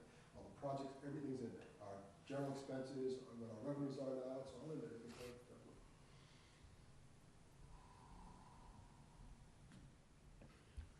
Okay, what do we wanna do on this, On what? right Pierce? Right, Pierce. I don't know, I'd still like to do something, but I'd like to lessen the scope. Well, the scope is entirely. We can Do it every any part- 1,000 feet. We can do any part of that you want. And I'll say this to you, that you're welcome, if you can, I'll try to get dates, I'd like you to be there, I really would, because seeing it is believing, and you know construction, and you can, I'd really like you to be there. And we can do one piece at a time, and we can say, yes, we're good, that's great, and we'll say, no, we've seen enough, now we know our decision. May not take very long to get a trend. Absolutely, absolutely. Absolutely. It's easier to downspend than to upspend. If I put in a budget for $20, it's gonna cost me 100, I gotta come back for 80, it's a problem. I put in for 100, spend 20. Yeah. So what we're saying, we've got a scope here with everything. We decide how we wanna trim that. It's our call, we're spending the money. Well, I'd say out of the box, we'd probably wanna do it and go for one, and see what one gives us, and then decide if we wanna go. further. Physically, where it comes out of the pump station, does it go under the river right away? No, it doesn't even go under the river, that's another thing, I gotta figure out how to get under it. That bridge, it comes out of the pump station, goes down, it goes under the bridge, attached to the bridge. And about 2 years ago, 3 years ago, I went on the boat, and I looked at all the hangers are rotted, because remember, the water tightens. It has hangers? Mm-hmm, no, but anyway, so it goes out, There you can have electrolysis. well, that's not, I don't even wanna talk about it, but anyways, then it goes down, that, from there comes out, continues on under the bridge, and straight down in mine and half. Well- That's how the pipe goes. I mean, that's a section of pipe you wouldn't even line, you'd replace it. Well, there's You would have lining. nothing to support the liner. You would have to, even if you put a pipe, you'd have to do the bracketing, no matter what. Yeah. And so if you bracket it and you line it, because I've watched a project done in Rhode Island, same thing over a highway, that ductile line pipe was lined and wrapped, and it became better than new. So it's just, because taking it out, I mean, it's tough. And now, if it's better to replace it, you would, but I think lining it and wrapping would be much, much better. Because when you wrap it with fiberglass and then you insulate it, it's gonna be protected for many years. It's a good product that has many years protection. I'd look at all that, but yes, absolutely. Is wrapping the exposed section included in the $2 million? I'm not sure, I don't believe so. I really don't believe so. So that's just the lining of it? So what they talked about, they took the length and figured out the line of cost. Yeah, well, that's gotta be a couple hundred feet. It's gonna be something like that, it's. Well, guys, what are Now, we gonna do here? when it hangs off the railroad bridge? No, the traffic bridge. So if Okay, we- so we don't have to go to the railroad to get No, permission to do no, anything? no, Okay, no, all right, no, all right. thank goodness. No, we don't. Is- Because it Is goes that through a state road or a town road? Well, Route 6. That's a state road? It's I think, well, So- it's that part of it's state. So do we have to deal with them when we rehang it? We have a contract already with the state to do work in the road. We have a contract. Okay. Because we have manholes we have manholes in all the state roads, 6 and All right. 28. We already have an agreement with the state of Okay, Massachusetts. so we're all set on that, we don't, the only thing we need to do is come up with a number and what the hangers are gonna, what that's gonna be in addition to find out where we go with this thing. Back to this, Wright Pierce, Yep. what's your druthers? I say save the money. But if we're gonna do a test, I was told the best place to do the test is as close to the pump as possible. Now it sounds like it's where the pipe is exposed. Actually, one thing, I was told that you do it further away because there's an elevation thing. So the pump's here, the pipe is like this, as long as that pipe stays flooded, it decreases because of the release of the gas, of the H2S. When that pipe changes direction, right here is where you're gonna get your crowding. And so, yeah, that's what I was told. But I rely on the expert. I'm gonna ask my friend to tell me the best places. Well, that's the same person that I asked, and that's where I got the information. It's because of the elevation, Well, so. he said as close to the pump as possible. That's right next to the building. It's right next to the building. Yeah. Well, I was thinking more like right under the bridge. Well, why don't you identify the most critical areas and do some testing So here's for the some amount of money, The break at less Plymouth than 192,000. was probably about 2 miles from the pump station. The break in Nantucket's probably about 3/4 mile from the pump station. Those are the breaks. Is there any point where it goes uphill? Yes, on the plans, it shows an elevation all the way to about elementary school, hits an air release valve, and then comes down, and goes back up, and then comes across and into the plant. At that high point, does it have a relief valve? We're gonna replace the relief valve. Yes, it does. Is that the one in Never been inspected, never been looked at. Is that the one in front of Minot? Well, Yeah, sorry? Is that the one in front of Minot? Yes, there's a relief valve right there. There's a pump station, there's a relief valve. To open the manhole, there's a valve right there. I looked at it, I wouldn't even touch it. It looks like if I touch it, it's deteriorate. It's been there since, that's not the pipe, that's a relief valve because it's exposed. It's exposed on the outside, air and all that's exposed. So I can externally, I don't know internally. well, I do know the mechanism doesn't work. but if there's air in the pipe at that point, that's where it's going to corrode the most. Let's get back to what we're gonna do with this guy here. We're gonna, Well, yeah, what it basically looks like, we wanna take and do something, inspect it, come up with a decision on where we wanna dig. I think we should do one at a time, and then get an idea what to dig. I'll ask us See to what do one at a time and see where we are, and if we need to proceed, we will, if we don't, we don't. Well. I think we need to look at something. Okay. All right, do I have some kind of a motion here? Well, what do you want to do? You want to put a number on it, not to exceed 100 grand? Yeah, I mean, I would definitely put a number on it. Not to exceed. Okay. well, a lot less than Not that. not without looking at it again. I would, whatever you put, we put, So- absolutely. They can cut their scope by a half. Let's see what you got. That's fine. Roll the dice. You're rolling it now. Every day. Trust me, every day. Okay, this is gonna be a not to exceed, $100,000. That's kind of high. I don't No, know. I don't think so, not with No. the total, no. We basically cut it in half. Half. So now, and again, it would average out every 1,000 feet, not every 500 feet. okay, Let's see if you can get a trend guy and see if you're comfortable or you're not. Yeah, yeah, 500 feet is. You identify an area that's looking pretty bad, you want to do more testing, we'll revisit Well, it. it sounds like you've found a spot. What's it gonna cost us, a mobilization or a demobilization and a mobilization? Mobilization, because we're gonna use local contractors, so the mobilization is gonna be very limited. Well, if it's local, that's better. We're using local That's a good way to go. contractors. Does not be, we're using local contractors. is that a motion, Mac? I make a motion that we amend the Wright Pierce contract policy agreement not to exceed 100,000. Okay, wait for a second? Well, you want to include in that every 1,000 feet instead of, No, I think we'll just leave it under Guy's direction, okay. as directed by our field superintendent. All in favor? Is that a second, Donna? Yes, that's the second. Okay. And all in favor? Aye. Aye. Aye. Peter, what do you say?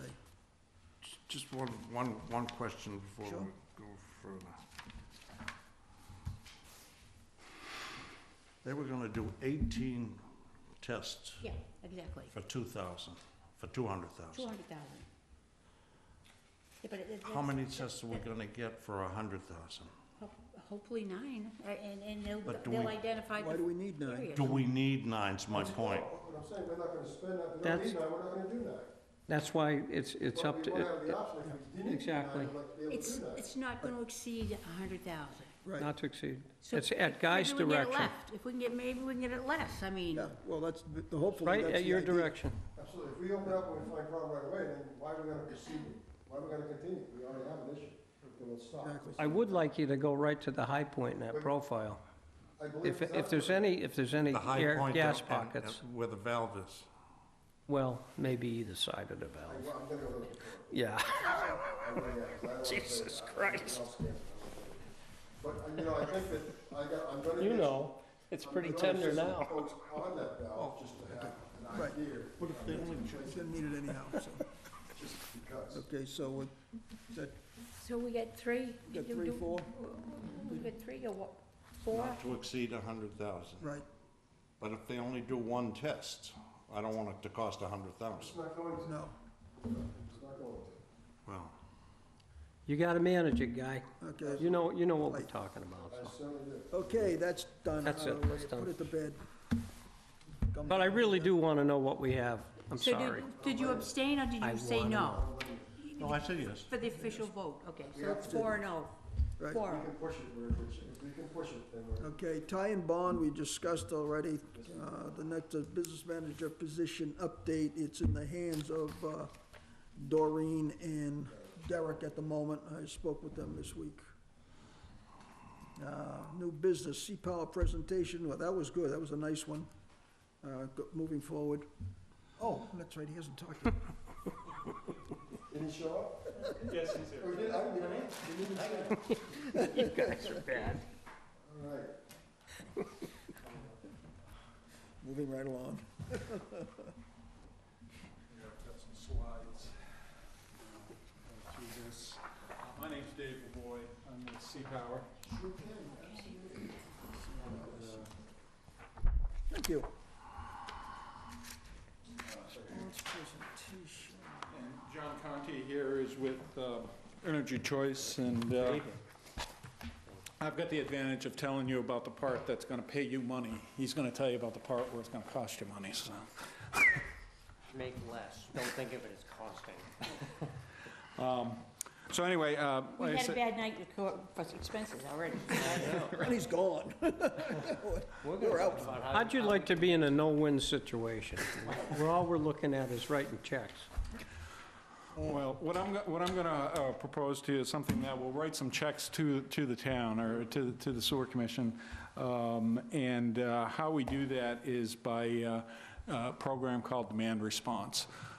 There's a couple of different options here, and I'm gonna talk about those, and they have a couple of different objectives. It's really about making the power supply system more reliable and helping to make it more economic, and keeping demands down at the time of the system peaks. I've got some slides there, you can go through that. I'll kind of jump forward here a little bit to page 4 here and talk about there's two, in particular, two demand response programs that I'm proposing here. The first one being the real-time demand response. This is a program run by ISL New England, the New England grid operator. And they've got a program that it's been in place for, better than 10 years now, that basically it uses demand as a way of, almost like a virtual power plant. During the times that the grid is running an imbalance between supply and demand, the way the electricity operates, you can't store it economically. So demand and supply always need to be in balance. If the demand exceeds the available supply, then the lights are going to start to go out. And so when they get into those situations, if they can pay load to take some load off the grid, and that can become more economic than building another power plant that may run 10 hours a year. And so this program has been successful, like I say, for the past 10 years doing that, and C-Power has been enrolling customers in that program. The way the ISO program works, this is a, excuse me, a year-round program. When ISO New England sees an imbalance coming, they're forecasting their demand to exceed their available supply. They call the resources that are in this program. They give them 30 minutes notice and ask them to interrupt their loads. We have typically seen 1 to 2 events where this, during the course of a year, during a typical year when these would be called. We haven't had an actual emergency event since the summer of *16, though. Last summer was a mild summer, so they didn't actually call the events. However, if you're in the program at least twice a year,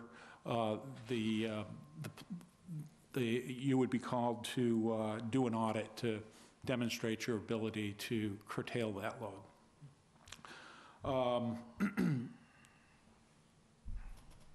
Like I say, that it's a year-round program, and the town would be paid for the amount of kilowatts that they agreed to take off the grid. Working with Guy and seeing what their peak demands are and what the capacities are of your emergency generators, we're estimating that's 400 or 450 kilowatts.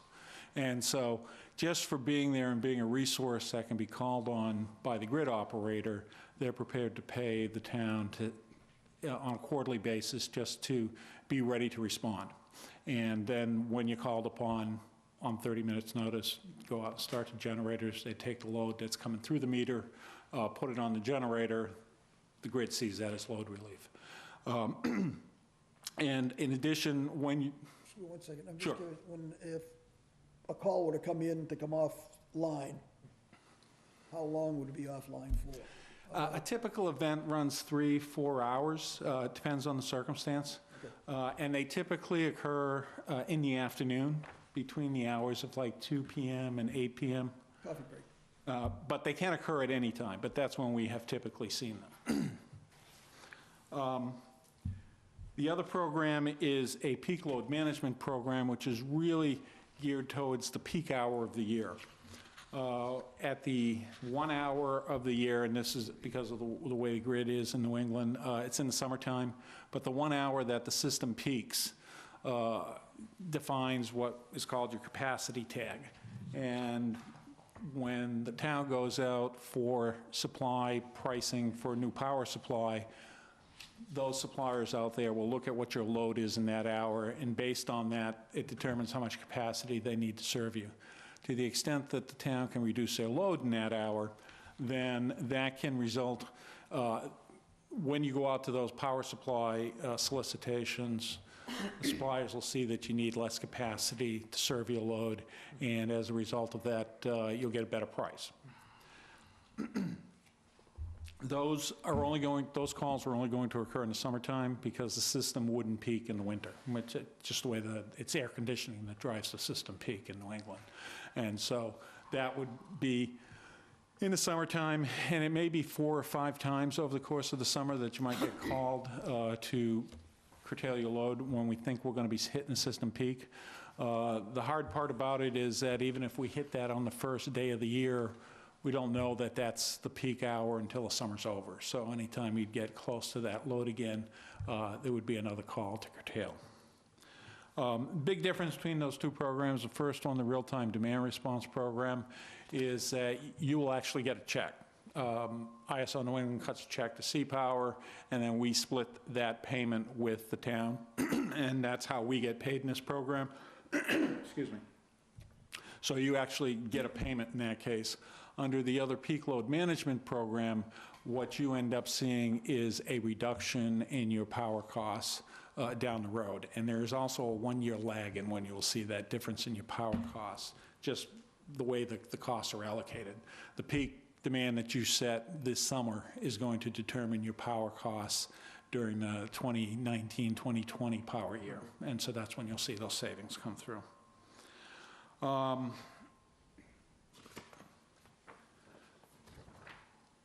Talked about twice a year you'd be called for audits. And how that happens is C-Power gets notified by ISO New England, and then we send out a notification to all of our customers through an automated phone call, an email, a text message, and we send that out. We like to get at least 3 contacts for each customer that we've got enrolled in the program. More is better. The more people that get notified, the better.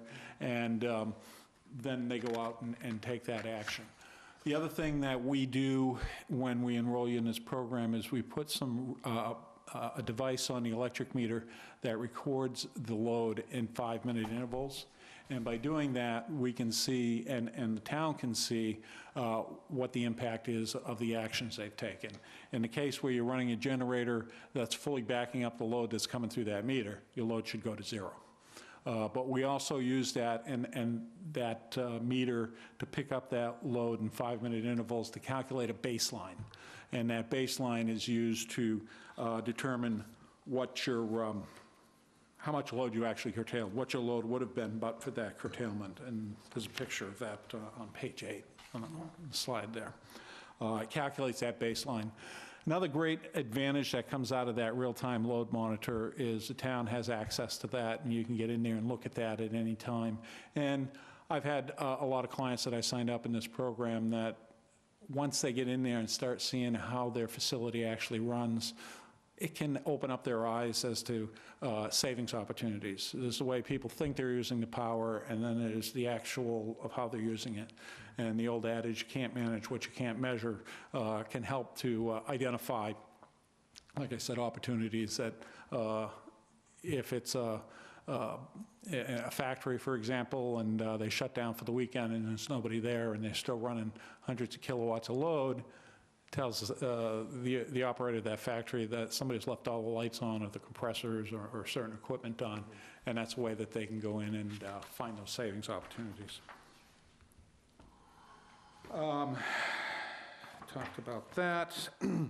So a little bit about the timeline here. As Guy was mentioning earlier, back in, I think in November of 2015, there was a contract that was entered into between the town and C-Power, and then before that could be implemented, in the spring of 2016, the EPA changed the rules on using emergency generators. And up until that point, it was the ISO real-time demand response program was considered an emergency operation. The EPA looked at it differently and decided that that wasn't, and disallowed emergency generators from participating in demand response programs. So we could never, before we could get the town enrolled in the program, they were disallowed from participating. So that brings us forward to now, where working with Energy Choice, we've found ways that we can retrofit some of those older generators so that they can participate in these programs. There's a certain permit modifications that have to be made, and I'm gonna let John talk about the details of what that involves. If we can go forward and the town agrees that this is something they want to do, we'd get the town enrolled in the program in the summer of 18. The summer power year would start June 1 of this year of 2018, and you would start getting those quarterly capacity checks after that. And on slide 10 there is the projected revenues and savings to the town for enrolling 400 kilowatts in the program for the next 3 years. And there would be in year 1 nearly $30,000 in payments from the demand response program. Because of the way those rates are set, they're dropping over the next couple of years, so those payments tend to drop off. But over the 3-year period, there's a $60,000 potential payment to the town. The capacity tag management savings in the next column, that's what I talked about reducing your capacity tag, reducing your hour at the hour of the system peak, and there's potential another $53,000 in savings that would flow through to the town. So the total benefit over the 3-year term of the contract would be $114,000. And Just for clarification for me, you've got demand reduction. When you say demand, are you talking about just general usage, or are you talking about demand at peak? that's going to be the amount of load that's taken off when you get called.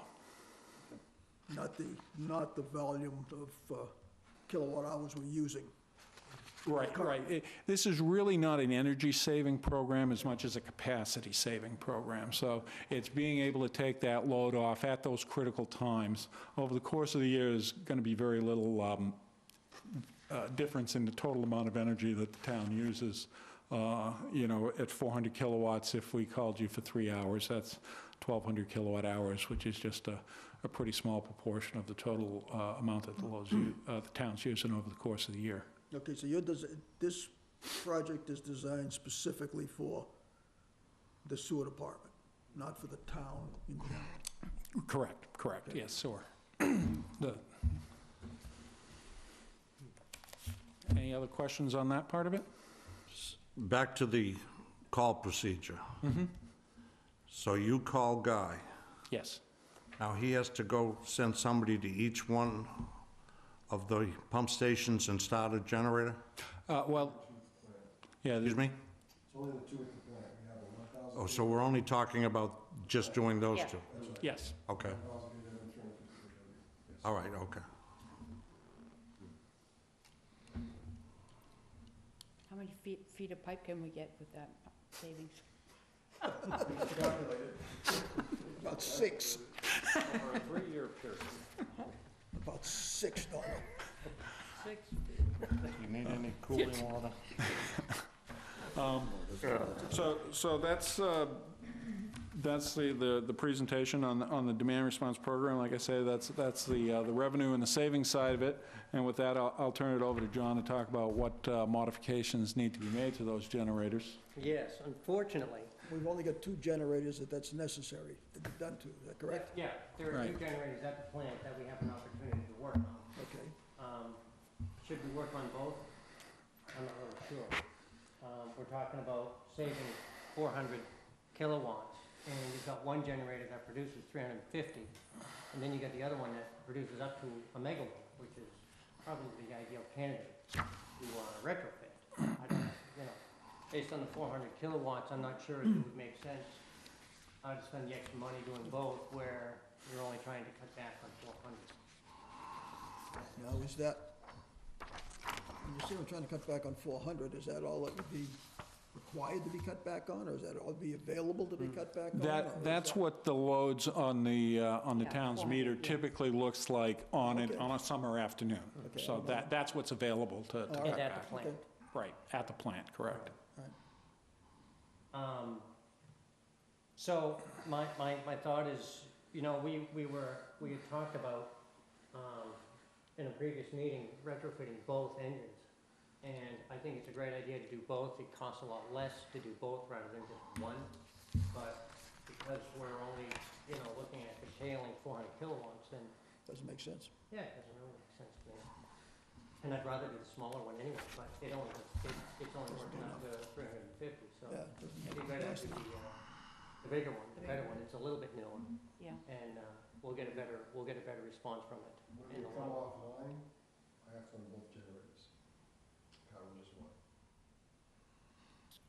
Excuse me? When you come offline, I still will run both generators. Mhm. That's the limit, because Well, if you run one both, is split. does that make any difference on him? Well, because if they're gonna ask me to come offline, I can't run just one generator, because that means I'll shut down half the plant. Because So we have to modify both generators? I don't see another way. Okay.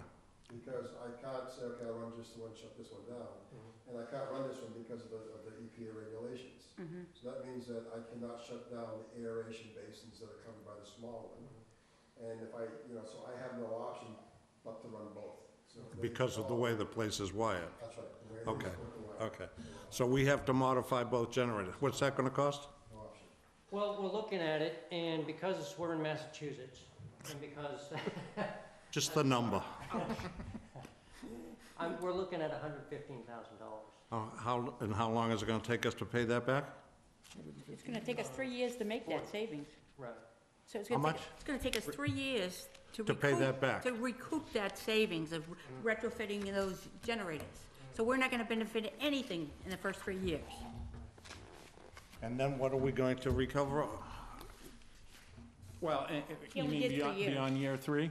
Yeah. I don't know what that savings are, because I don't know what the rates are beyond year Well, three. if we right use today's rates. Well, the problem is that today's rate is at $11 per kilowatt month. That drops down in the next power year to $7.03, and then it's down to $5.30. So the rate's actually dropping, which is good news from your power cost side, but it results in lower payments here. The rate is set on a 3-year forward-looking period. We will know what that next rate is for the following year, ending May of 2022, probably by the end of next month. ISO New England is in the process of resetting that rate right now, but I don't know what it is right now. If it stayed in that $5 range, then that $14,000 per year is about what you would see going forward. But we'll know that in the next month. And do we have to pay for this upfront first, the full 115, invest the 115? No, the way we do it, we break it down 30, 60, and 10 payments, but by the end of the project, yeah, it's all paid up. You break it down, what? 30% at contract, or when the permit is approved, and then 60% after we get everything in, and then 10% after the. So we're paying for everything up front. Upfront, yes. Yeah. You won't take 30% for each of the 3 years where we're saving it. That wouldn't be up to me. Toss that potato. Yeah. I'd rather line pipes.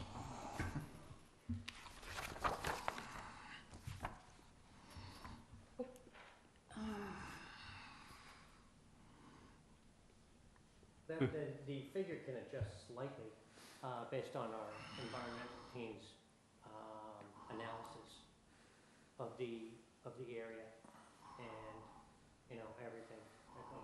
They look at air dispersion, they look at wind flow, and they look at proximity to neighbors and everything like that. So Yeah. it can be lower than that, but They look at proximity to the water. no, I don't think so. Why, I got a question, why the dollar's going down the next, over the 3-year period, why? If you look at that column, the capacity value, the dollars per kilowatt month, that rate is dropping over the next 3 years. I say that it results in the lower payments. The good news side of that is that it means that your power costs should also be going down slightly over the next 3 years, but that depends on what your power supply arrangements are. According to Eversource, but that's another story. That's only going up. Yeah, Eversource isn't proud that's gonna go up, but I don't know. That's interesting. We're becoming equal partners with Eversource. We should own a ton of stock. I wish we did. Hey, Guy, I wish we did. if we're only getting reimbursed, you can't look at it, even though you're running 2, you're only putting that 1 generator in the contract. Do you really have to modify both? He has to run I both. have to run both. I know. And according to the EPA regulations, I can't run that generator other than emergency. Okay, So this it's is other than EPA emergency. response. So because it's not emergency, I can't run that generator. So I to be got you. eligible for the program, I have That's- to run both. That's the caveat, emergency. I mean, there's no way around it. Oh, boy.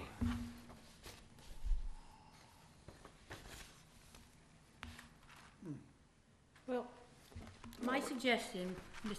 Chairman, is we take this under advisement, and we have our meeting with the finance department in the town. And say, we're willing to spend 100,000, this is what we can save in 3 years? We're not saving anything in 3 years. We're not saving till 3 years. Till after 3 years, yeah. It'll pay for itself. And then what are we gonna save? We don't- Well, You're going ac- forward, you've got. You're actually losing wear and tear and fuel. Yeah. So, Keith, and I'll say this. For 3 years. We've got another presentation, I'll say this. We're talking about the generators running probably 6 to 8 hours a year. Because it's usually 2 events a year, 3.5 hours per event. Yep. So total, so for running the generator for 6 to 7 hours a year, it's a $14,000 after 3 years, if that makes it any easier to understand. It's like they're running all the time.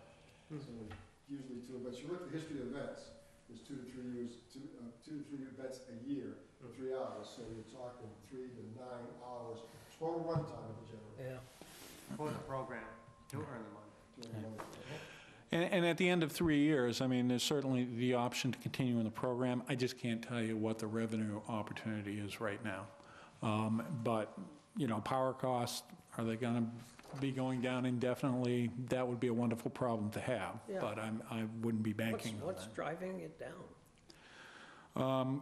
It was partly, What? it's, Curious. yeah, it's basically because they got so high, the market attracted more supply. And as more Really? supply came You in, don't hear anybody talking about that. it drove that pricing back down. The way that price gets set is that the ISO does a solicitation on an annual basis looking out 3 years. They look at what their requirements are That's going to be. interesting. 3 years. They see what their gap is, what they need for new supply. They issue a solicitation. Power plant developers and curtailment service providers like ourselves come in and offer so many megawatts in each of the load zones at different prices. The ISO conducts a reverse auction. The last kilowatt that they select sets the clearing price. So anybody that bid at that price or below is awarded a capacity supply obligation. They now have an obligation to bring that amount of capacity to the ISO in 3 years' time. And so that's how that rate gets set. It is a market-based rate that way.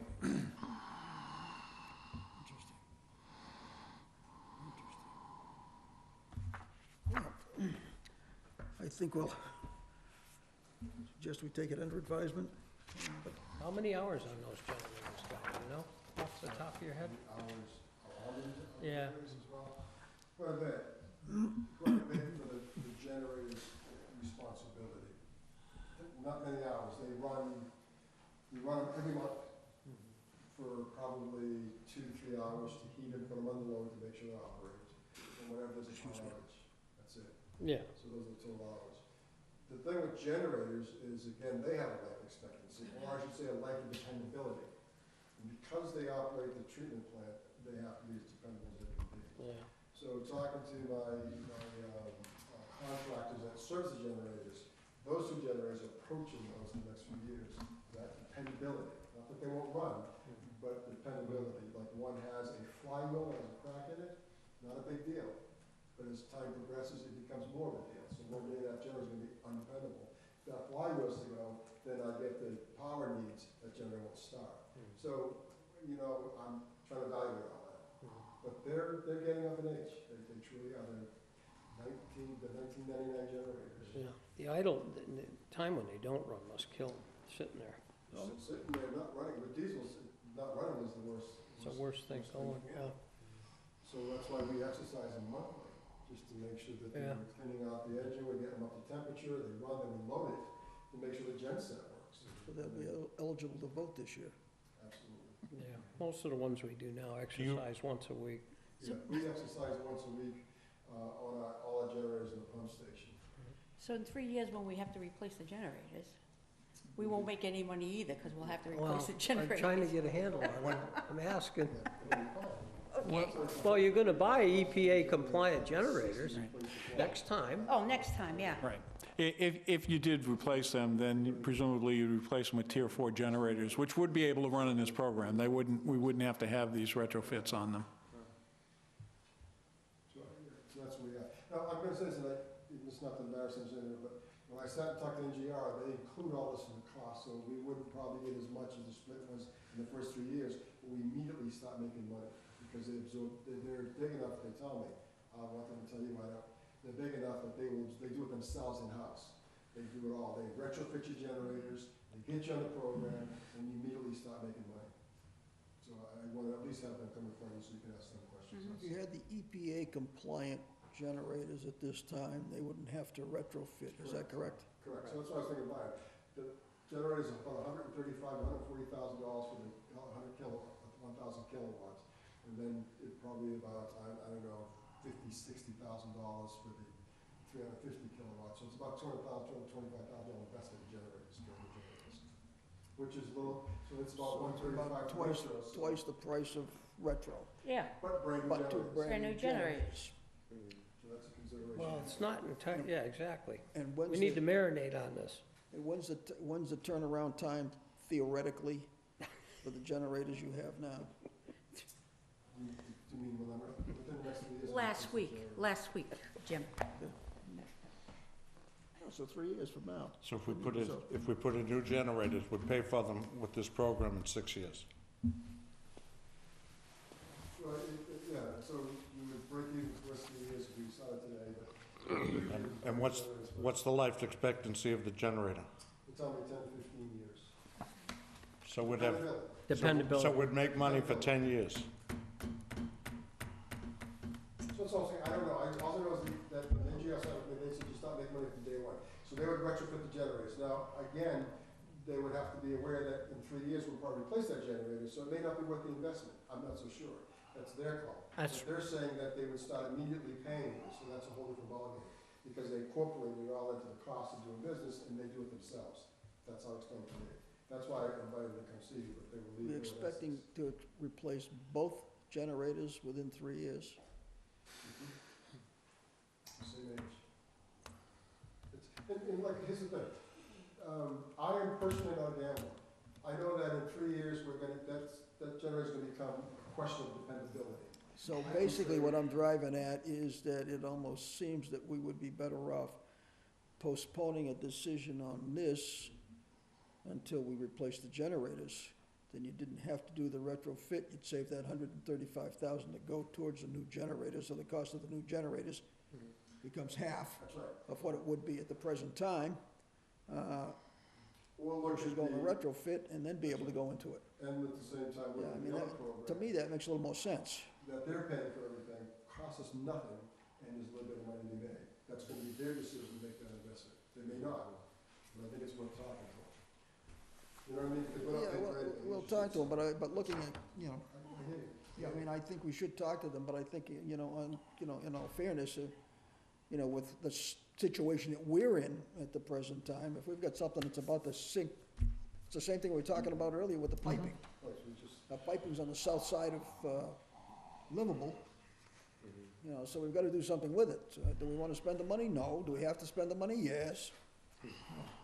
We should talk about that. You might Yes. find a way to replace your generators. Huh? Excuse me? You might have to put the money out now, but you could pay If for we the new put the money, generators. if you put the money out now, you'd start saving right away. That's actually looking down the road, instead of kicking it down the Now, wait road. a Oh, minute. my Wait a minute, God. wait a minute. Sorry. You're trying to make sense. It won't work if it All doesn't make right. sense. You know that. I'm sorry I brought it up. It's municipal. It makes sense. It won't work. that's probably true. So We it's need to not- discuss. no, it's just something- We need to discuss. Yes. Even we could put the numbers together on that. Yeah, I don't Oh, wanna, yeah. That's I don't not a wanna big spend deal. $115,000. We don't need what's his name to do it. Yeah, I don't wanna You spend, could put the numbers together on that. You do that in your head. I don't wanna spend $115,000 for 3 years. You I don't just wanna don't wanna it. spend it. You just don't want to spend it. You know, No, Yeah, you're I just don't. tight. no. I am I'd tired. rather spend twice as much money and get it back Get immediately. the generators. Right, Well, I mean, but we've got a better use for $200,000 right now. well, I think but part of Yes. the point, part of the problem is too, is that we've got generators that, you know, at first worked and then with the rules getting changed, they don't work. So Let me say this, now you gotta go do a retrofit on something that's old, that I'm gonna doesn't throw this out. make a lot of okay, sense. To be blunt, I'm going to, so, it's like an NGR, I think it's NGR, it may be NRG. They would come in and retrofit that generators with well. But here's the thing, once they're retrofitted, they're no longer emergent generators. I can run them anytime I want, I can run them all day, I can do whatever I wanted to, and when you look into the math, if I run them all day, then I'll come off the grid, what I'm gonna save on the grid, what's gonna cost for fuel, all that kind of stuff. So that's another you know, I want some Yeah. tuck in. You mean if you were to run them, not necessarily on demand, Run them anytime I want. anytime you want? That's right. And there's a way of doing it, and I'm not an expert, but you can run it during peak hours, and you can shave and lower your costs. An extension cord long enough to run to my house? And that's not a problem. It's better for the You're gonna- motor. You're gonna put the bill on the cord. To run them. But if you look, I'm saying, so that's something to look at. They can only do that in retrofit because now they've got EPA compliant. Right? So I wanna look at that too, and that's another reason I wanna talk to the other. So- companies and get both options. but if we bought 2 new generators, you could do the same thing. Yes, because we buy them here for, yes. we do the same Okay, thing. now, if we bought 2 new generators, and we did what you're saying, the payback would be less than 6 years. The payback would be less because we're increasing our revenues by cutting down our electricity. Okay, Well, what, you so got- it's less than 6 years. But you Well, got, I don't have the exact I mean, you numbers. got a different, But if we went back to the Yes, to original, this program. and we said that we're gonna get 10 years of savings at $100,000, that's $1 million. you know, you got to, There's a little bit of difference between running in real-time demand response and running 24/7. If it's a tier 4 that you're able to get, if energy wants to come in and retrofit your engine to tier 4 where you can run it 24/7, that's gonna cost them a lot more money. So what they're not about 24/7, what they're saying is that there's peak hours. And so let's say that my peak is from 7 in the morning to 10 in the afternoon, 10 in the morning, whatever Yeah. the number is. I come in, I fire up my generator, I get off the peak. Now when they try to start doing my billing, I am no longer at that peak. Right. It lowers my whole rate across the board. And so you figure, and so you do that consistently. So you run it 3, 4, 5 hours every day, whatever the numbers are. Right. And you have that ability once you go to tier 4. Right. And you're lowering your rate. But isn't the peak in the evening? Now for us, it's during the. No, no, Peak is demand. but won't they pay better if we come off at the power company's peak? But- We'll look at that. I don't know when it is, but I was told. Well, I'd say it's, 6 o'clock at night till 9 o'clock or something like It that. could be whenever it is. they The don't power have a price peak- varies literally every 5 They minutes. don't have a peak, non-peak rate on N-Star, do they? Uh, I don't believe so. I mean, Well, they don't peak, but they call it demand. Right. So in other words, we have a capacity demand. I take the demand off. You see, because I'm not using it. They look at demand by my consumption, and they figure out what my demand is. And then I'm obligated to that demand, I'm paying for that demand. If I lower that demand by running my generators, then I'm in a different billing cycle. I'm a little bit lower billing. That's how it's explained to me. And I want them to explain it to you, because you, I want you to. I don't understand it, because I, I've been in a situation where, if I ran electric power for dryer, washing machine, dishwasher, all that stuff in the house during these hours, the rate was higher, If this and I were- was charged at a higher rate. But if I didn't and ran it at these other hours, all that stuff, It- now I Right, don't but it's see all, any. it's all dependent on what your individual I don't power see- contract is Right, I mean, I when you don't go out see to the any market. demand rate on my N-Star bill. No, You no. don't Not at use- home, you wouldn't, no. You don't use 400, No. you don't use the consumption at one bang to the grid. I'll tell you, it's Okay, it's all built right. into that rate, but no, it's not broken out in a line item. If you were operating, like Guy was saying there, when the power prices made it advantageous, the power price changes literally every 5 minutes, and you could have that opportunity, and I can tell you over the last several weeks, when we were in that real cold spell, it drove the price of natural gas in New England through the roof, and that in turn drove the power prices through the roof. We had hours where I saw the price spike up to $500 a megawatt hour. That's 50 cents a kilowatt hour. Would have been making some money in those hours. Over the 2-week period, we probably averaged about $200 a megawatt hour or 20 cents a kilowatt hour. Whether that makes sense, I guess it depends on what you're paying for fuel. That would probably be a lot closer to break even, I think, at 20 cents, depending on what you're paying for fuel prices. But there is that opportunity, and that's something that I've got some of my customers that are doing just that. They've been doing that over the last 2 weeks, is looking when the power price jumps up, and they cut their loads down and sell that power back to ISO New England, back to the pool. And they've been making out okay, but they've got the ability to do that with their loads. they weren't doing it with generators, they were actually shutting loads down within their facilities. And that's the other thing, is we're looking at, I'm asking engineers to look at, so we run aeration basins, we have 3 of them. And optimum is 1.78 to 2 milligrams per liter dissolved oxygen. Can I run at 3, 1.3, or at 1.2? Then I can lower the blowers, which is probably one of the largest consumers of energy at our plant. And if they said, yes, you can run at 1.3 milligrams per liter, and I can lower that whole blower speed down, just, again, for demand, so I'm using less electricity. So it's something we're looking at, because, I mean, we need to look at every possible way of saving electricity. But it cannot, especially from April to end of October, I cannot affect the process, because then I'm violating the permit. Those are critical, so we have to look at it really closely, be very, very sure what we're doing. Okay, well, it looks like we need to look at this a little more, so. Well, thank you for your presentation very much. Thank you. Thank you. Makes some sense now. So, we replace them, we save time. Beta group, $1 we can line half the pipe. C-Power. So I get, Okay, the next is Beta Group, project change, there we go. Beta, So Beta, so that is, we had talked about the comprehensive wastewater management plan, and Beta was gonna be modifications. It's called project change. We, right now, our comprehensive wastewater management plan does not exist. It would be modified. It's not a process again back in 2014. So we've asked Beta to pick it up. There's a couple of reasons. Without a comprehensive wastewater management plan, we have no allocations of any gallons we may obtain. It means that they go to the first serve. With the comprehensive Thank you. wastewater management plan, what we're doing is we're saying these areas must be sewered before anything else. We're saying where our gallons are going to go. It's not really yours. Second reason is with other comprehensive wastewater management plan, you're not entitled to 0% financing when you borrow money from SRF funding.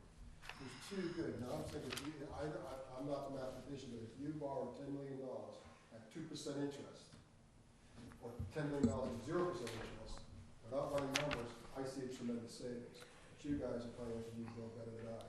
So with our comprehensive wastewater management plan, we're going to be entitled to that. So I want to move forward, get our comprehensive wastewater management plan, focus on the Agawam River and the Willimantic River, and say for the next 20 years, these are the areas that have a higher priority than other areas in the community. And so it has a lot of merit to do one. So this That's is a $60,000 $60,000. which is very reasonable for comprehensive wastewater management plan. This one will cost us over $180,000. So that's, I want to do that in the works. I think it's something that we should move forward with. this is a not to exceed without prior written approval.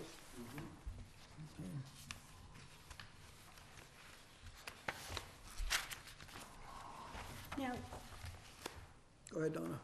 wouldn't we put this out to, wouldn't you have people bid on this? No, we did a general bid of all general contractors, so we have nine engineering firms. We did an RFP for engineers, so we have 9 engineering firms that we utilize. This is one. So did all 9 of them bid on a management plan, or just one? One, we asked one, we talked to all of them, and the price was between $60,000 and $72,000. And Beta was in that $60,000 range, and there's another one, $60,000, so we choose Beta because they've done a lot of work for us. We have 9 that we talked to. Absolutely. I would have, And they've done well, they work with the DEP, they're doing an I&I, so it just makes more sense. If we get 2 at 60 and there's a wash, this is what I would use. I would have liked to have seen the information. I would have liked to have seen different bids than just seeing the one. We put out an RFP a while ago, we vetted all the engineers for the RFP a while ago. I know what you're saying, but, so if I was take the same 9 and say, give you the price, we called them, and we got prices from them, because we could take anyone, why we did the RFP, we could take anyone we wanted. What contract So we do you have? verbally called them, and they all went Beta. off for 60,000 and something higher. And so we said, okay, Beta was one to use them, this is one to use them forward. I just don't like doing business like that. I just don't. I don't like doing business, but I just called them and they said this is gonna be this price. I think I would have liked to have seen it we put out RFP to all engineers in the state of Massachusetts. I understand what you're saying, but what I don't like is I don't like, we called the other 6 and we only have 1 proposal here. I don't like it. I'd like to have those 9 people, or at least 3 of those people, submit a contract like that, like this. Not an over-the-phone call, because I don't see how you could I don't do have this over the phone. It's easy, What's this? you tell them what we're looking to do. and No, I they don't say, have. "That's not process." But if you want, I can do bids, not bids, I can do, okay, give me your cost, it's like quotes. Give me a quote, here it is. and Yeah, I'll see what a quote, yeah, We did that exactly. for everyone. I want a quote for what Beta's projecting to do. The difference between Bader and Wright Pierce and GHD, they're the ones on our list. Doesn't, And 3 we took right off because 3 people were doing it, Greensill couldn't do it because they're the ones that put a bid in and they're on the list. So there's 3 or 4 we're gonna just get rid of because they're not capable of doing this. And it came down to, I think, 4 that could, and of the 4, Bader was the most reasonable with GHD, and so we went with Bader. It just made more sense, and that's why we did the 9, because everybody has a field expertise, and some has capability to do this. We got a surveyor on there because they put a bid in, and mhm. you put it on and says, wow, I thought we did about 25, 30, but we only got 9. Yeah. I was surprised. As I said, I just don't like looking at one contract. Okay, going forward, we'll have more than 1. Excuse me? I said, going forward, we'll have more than 1. So they were low on how many responses, Guy? 4? We talked to 4 people, and they were, one and GHD were the same price, so they were the ones, so I went with Bader and Okay. GHD.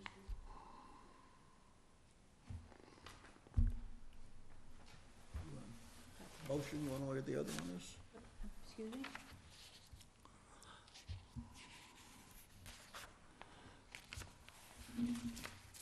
Who's, they're the engineers as well, too? Bader's engineer. Yeah. Big engineers, yes.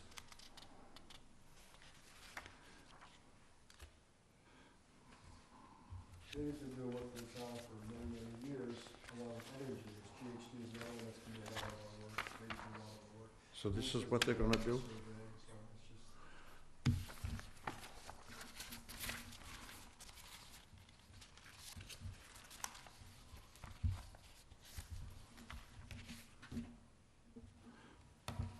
So they're gonna design a system to tie all of these areas in?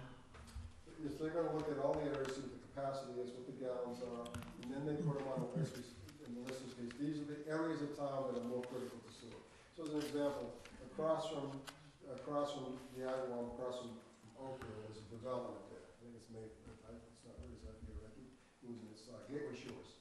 Right. That's right on the river, they have a lot of faulty systems, so that needs to be done before we do something in Onset up in the Highland. And then you look across from the Division Ave, which all these houses, very old houses with the old systems, which go right to the Agawam River, because the Agawam River has been identified as a bad river. That's why we've only put 1.56 MGD into it. So we want to continue on, and we've been doing this, the 12 areas along the areas that have the Agawam and the Union. So we're gonna continue that. Plus, we'd like to get the trailer park, Gardens Home North, which is on 28, because that has been nothing but a problem. So we wanna add that into the comprehensive plan. So it's to figure out where the areas are that we really need to sewer that have a high priority. So once we have the list established with DEP, then those become priorities. So if I can't sewer over here unless you're on this list of priorities. And this deals with it right in. And so this is critical to, and again, to 0% financing to many other things.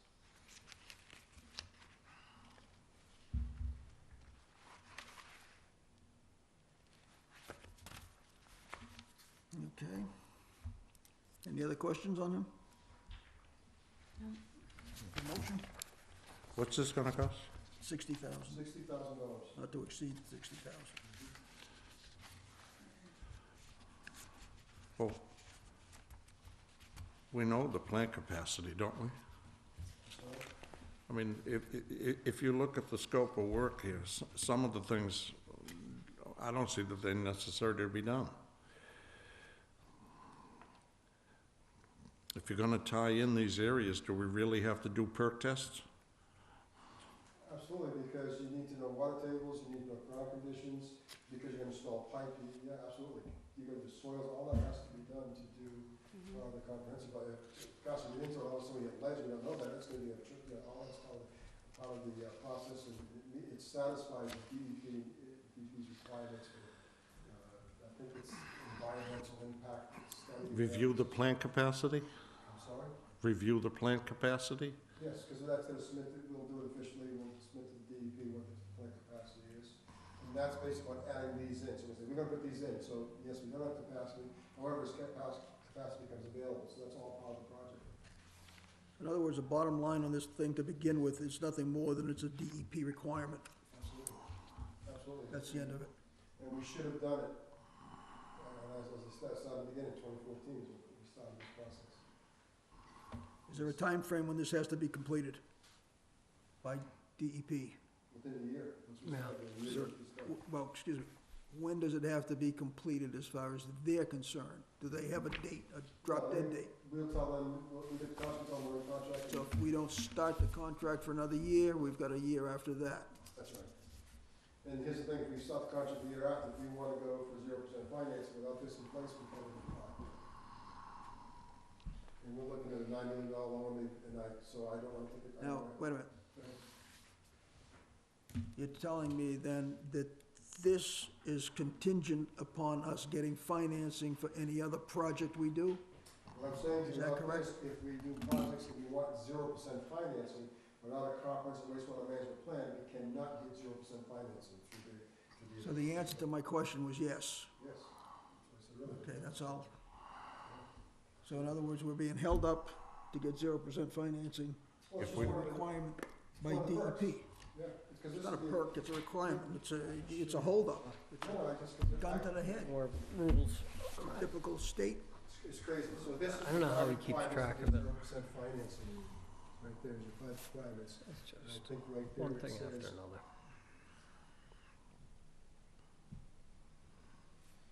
these are requirements, without meeting these, you cannot get 0% financing. Okay, I mean, this. DEP's, Yeah. So in other words, we have, we don't have any options, do we? yeah, exactly. We're SOL. No. Why doesn't DEP pay for some of this stuff? All right, do Oh, hell no. I have a reluctant, I make a Motion? motion, yeah, that we approve this contract as written. do I have a Second. Beta. Peter? All right, all in favor? Reluctantly. Reluctantly, I'm not in favor. I know. You you're can- not in favor? Okay, I vote no. very good, 301. Next, we have a Bourne capital costs, commitment to town of Bourne share. $188,477.53. Double it. And it's been fixed since the day one. There's been no adjustments, and interest, nothing. Good thing we got that 53 cents in there, or we would be going broke. I have a motion on this, please.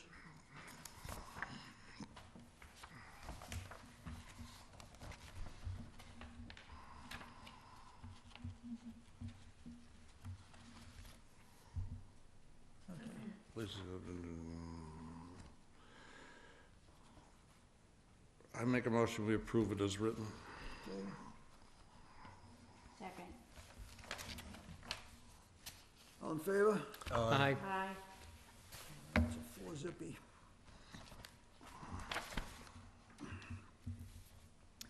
Now comes the fun. We have the budget. The budget is virtually what it was last year. All I did is look at the same revenue, I think we have 5 more EDUs, pretty much basically the same, I just read the numbers, changed it, submitted it. Didn't make any sense for anything else, we're working on a change of rates and the whole 9 yards, and so. Can we get an actual from last year? Column added to it, so that, I just like looking looking at the actuals from last year and comparing them. I just feel uncomfortable. I think actually. Just put another column of the actuals and then, Because this is what we submit to the town, we'll check out, but I think we'll add account, actuals for you, absolutely. I found it. No problem. Makes sense to me. I Yeah. might even understand that. I understand, yeah. I'm sorry. That's all right, not a problem. And the actuals we spent, I think we had actually very close to zero, or I think it maybe $2 left over, so we pretty much spent last year's budget entirely, so I think we actually had the actuals. Okay, then what I would suggest is we just postpone this till the next meeting. We're meeting next week anyhow, because he can get the actuals and get a Yeah. copy out to all of us. Exactly. All right? Well, do you have any other questions that he may need to research? Well, I got a few questions. How come a part-time operator makes almost as much as a full-time operator? Hourly rate, Well, how do you call that part-time then? retired from us, and he went out at rate, and he came back part-time at that rate. He retired from the town as an operator. And he came back, there's no policy for part-time, matter of fact, we had to get union permission to do it, and we're losing a lot of historical knowledge, we wanted to keep that part-time knowledge, and so we gave his rate that he went out to work part-time for us.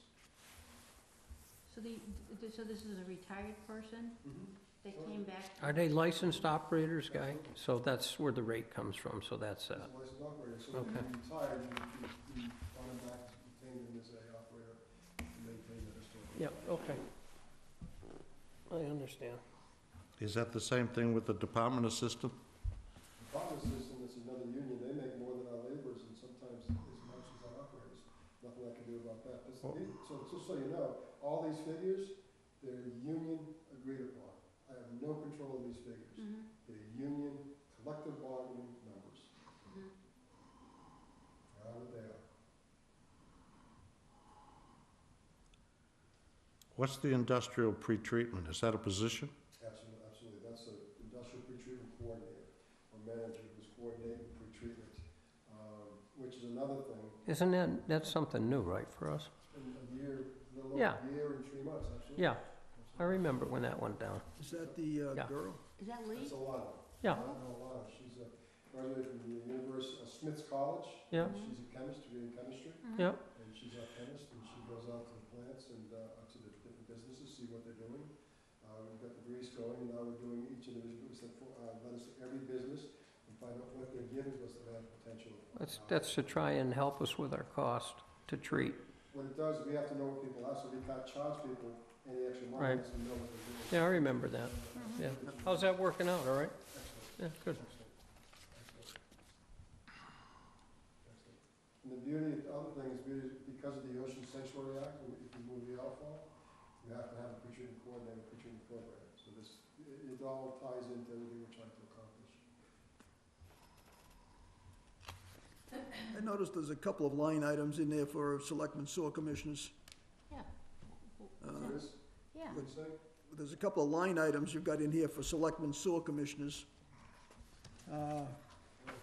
The total $12,857 plus benefits of another $1,037 And you're talking plus about 4% for a total of 14, yeah. That's Yeah. everything that's said by the town.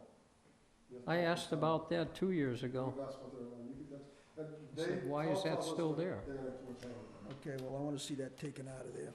Well, you can talk, you definitely talk to the town on that, that's nothing we can do. Those are all indirect. I asked about that costs. 2 years ago, I budgeted $929,000 this year. for the- and I was told that's the way it is. to deal with that. I mean, really. And I think 2 years ago was half that amount. I'm not, I Yeah, I think think it we need a was. better breakout of that. Huh? Further. What is the tuition, $10,000? Yes. Yeah, that's what we approved last year for board, anybody that wanted to take courses or whatever, so we have a tuition budget. Oh, okay. We didn't have one.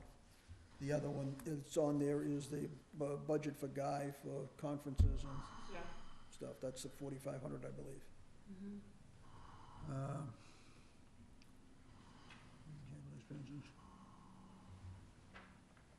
Okay, the capital expenses, we need a break, 905,000, yeah, I don't have a breakdown on that. so you can break down. Did not, I'm sorry to say. And that's also gotta go before, capital planning. So that, there's reasons like that, no, we Yeah, would, we- yeah, Yeah. everybody is specific, yes, absolutely. You got a $500,000 revenue here for septic grease. Do you have a breakout on which is, how much is septic, how much is grease, or is that just? No, that's okay. I'd like to see that, to get an idea what we're doing with that. I think Greece is probably, I actually tell you, I think it's a little more, I can put it all in there, I think Greece was like 400,000, something was like almost 200. And I took 500 because one year we did this, 3 years ago, went over, I overestimated, so I didn't, so I always take off a percentage. Okay. You'd be happy, you'd be happy. No, that's reasonable. Absolutely. Sludge disposal, are we ready to rebid that? Every, next year, absolutely. I thought we were good doing 6 months on that and be able to rebid it. I got it to your contract, so I'll stop maybe 8 month, I'll put everything out until we can have it. Because we're getting hosed on that one. Yeah, we are. We are. And there's two sides, we are, but the other thing is, when we had the other Cranston, we were getting hosed because we couldn't get deliveries done. So we're backing up the plant, so. Well, that never came up as a discussion, I never heard that, That was crazy. too. never heard that. So what happened with Jim David said, when one thing he said to us is that he's gonna start charging us for wait time, which I said, it's not my problem, you got a contract, you honor it. We did, but he wasn't happy about it, because they had to wait sometimes 9 hours. And then he's like, couldn't get 2 loads out, it was crazy, it was horrendous, because Cranston is so jammed that they keep trucks back all the way out. So that's another issue I have to look at going forward. I'm trying to deal directly with Cranston, what I like to do. Wasn't there a place in New Hampshire you were talking about? That's for the solids. This is liquid. Whatever happened to that discussion about the garlic press? For lack of another term. Yeah, so that's a good question. It's still there. I dropped the ball in this category. It just didn't rise to the top of everything I was trying to do right now. I had so many other issues. But it's there. We should do it. I give you the numbers. I guess my question on that too comes into the fact that looking at Carver's new retrofit, or Middleborough's rather, they have one of those extractors. Now, how that's working for them, or how that's doing, I don't know, but that's a whole, yeah, I'd like to, I wanna see what, because that's one that's operating up and running. right, And so what everybody's trying to do in the industry is because liquids become so crazy. At one time, solid was so crazy, and then everybody went to liquid. Now liquid's becoming crazy because there's a minimum amount of facilities to dispose at. So everybody's competing for the same disposal, so prices are rising. So solids are coming back into play, and that's where that press comes in. And we still maintain also, it's fewer trucks that would go out of here with stuff in them. yes. That'll be on the capital planning, we'll talk about that also. Get it on the budget, on the town meeting for, fall town meeting. That's interesting. The betterment numbers that you have in there, have they been reduced to reflect what we've taken in this year on it? You mean the betterments here, these Yeah. are numbers directly from the assessor's office. This is specific betterment revenue, that's from the assessor's office.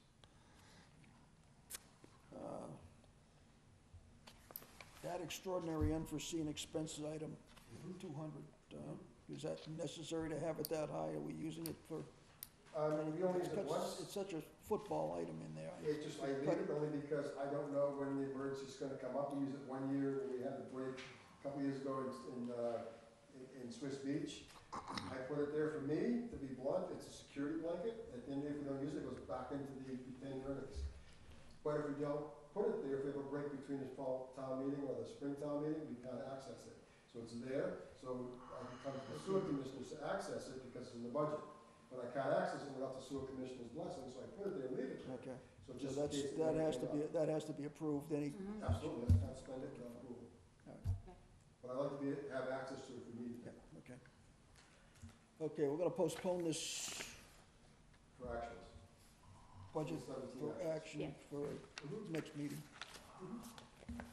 Okay, next meeting is next Thursday, 18th, 6:30, same time, same station. Next week?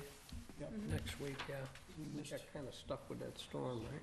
So That kind of threw us off guard. Puts us back That's to what I want back. to show you. and I just That want- storm put us back to back. My charter says we have to have it by With January, meetings. we've already passed that, so I hope, just so we're Right? aware, I Yeah. don't want it to bite us, so I'm not gonna worry about that. I'm not gonna worry about it either. Well, Derek can't come up with his on time, so. I said Derek can't come up with his on time, so I'm not gonna worry about it. I can't go there. I can't go there. Yeah. Okay. Make a motion to adjourn? Second? Thank you, Donna. All in favor? Aye. Thank you very much, ladies and gentlemen. We are adjourning at, holy mackerel, 20 minutes of 9.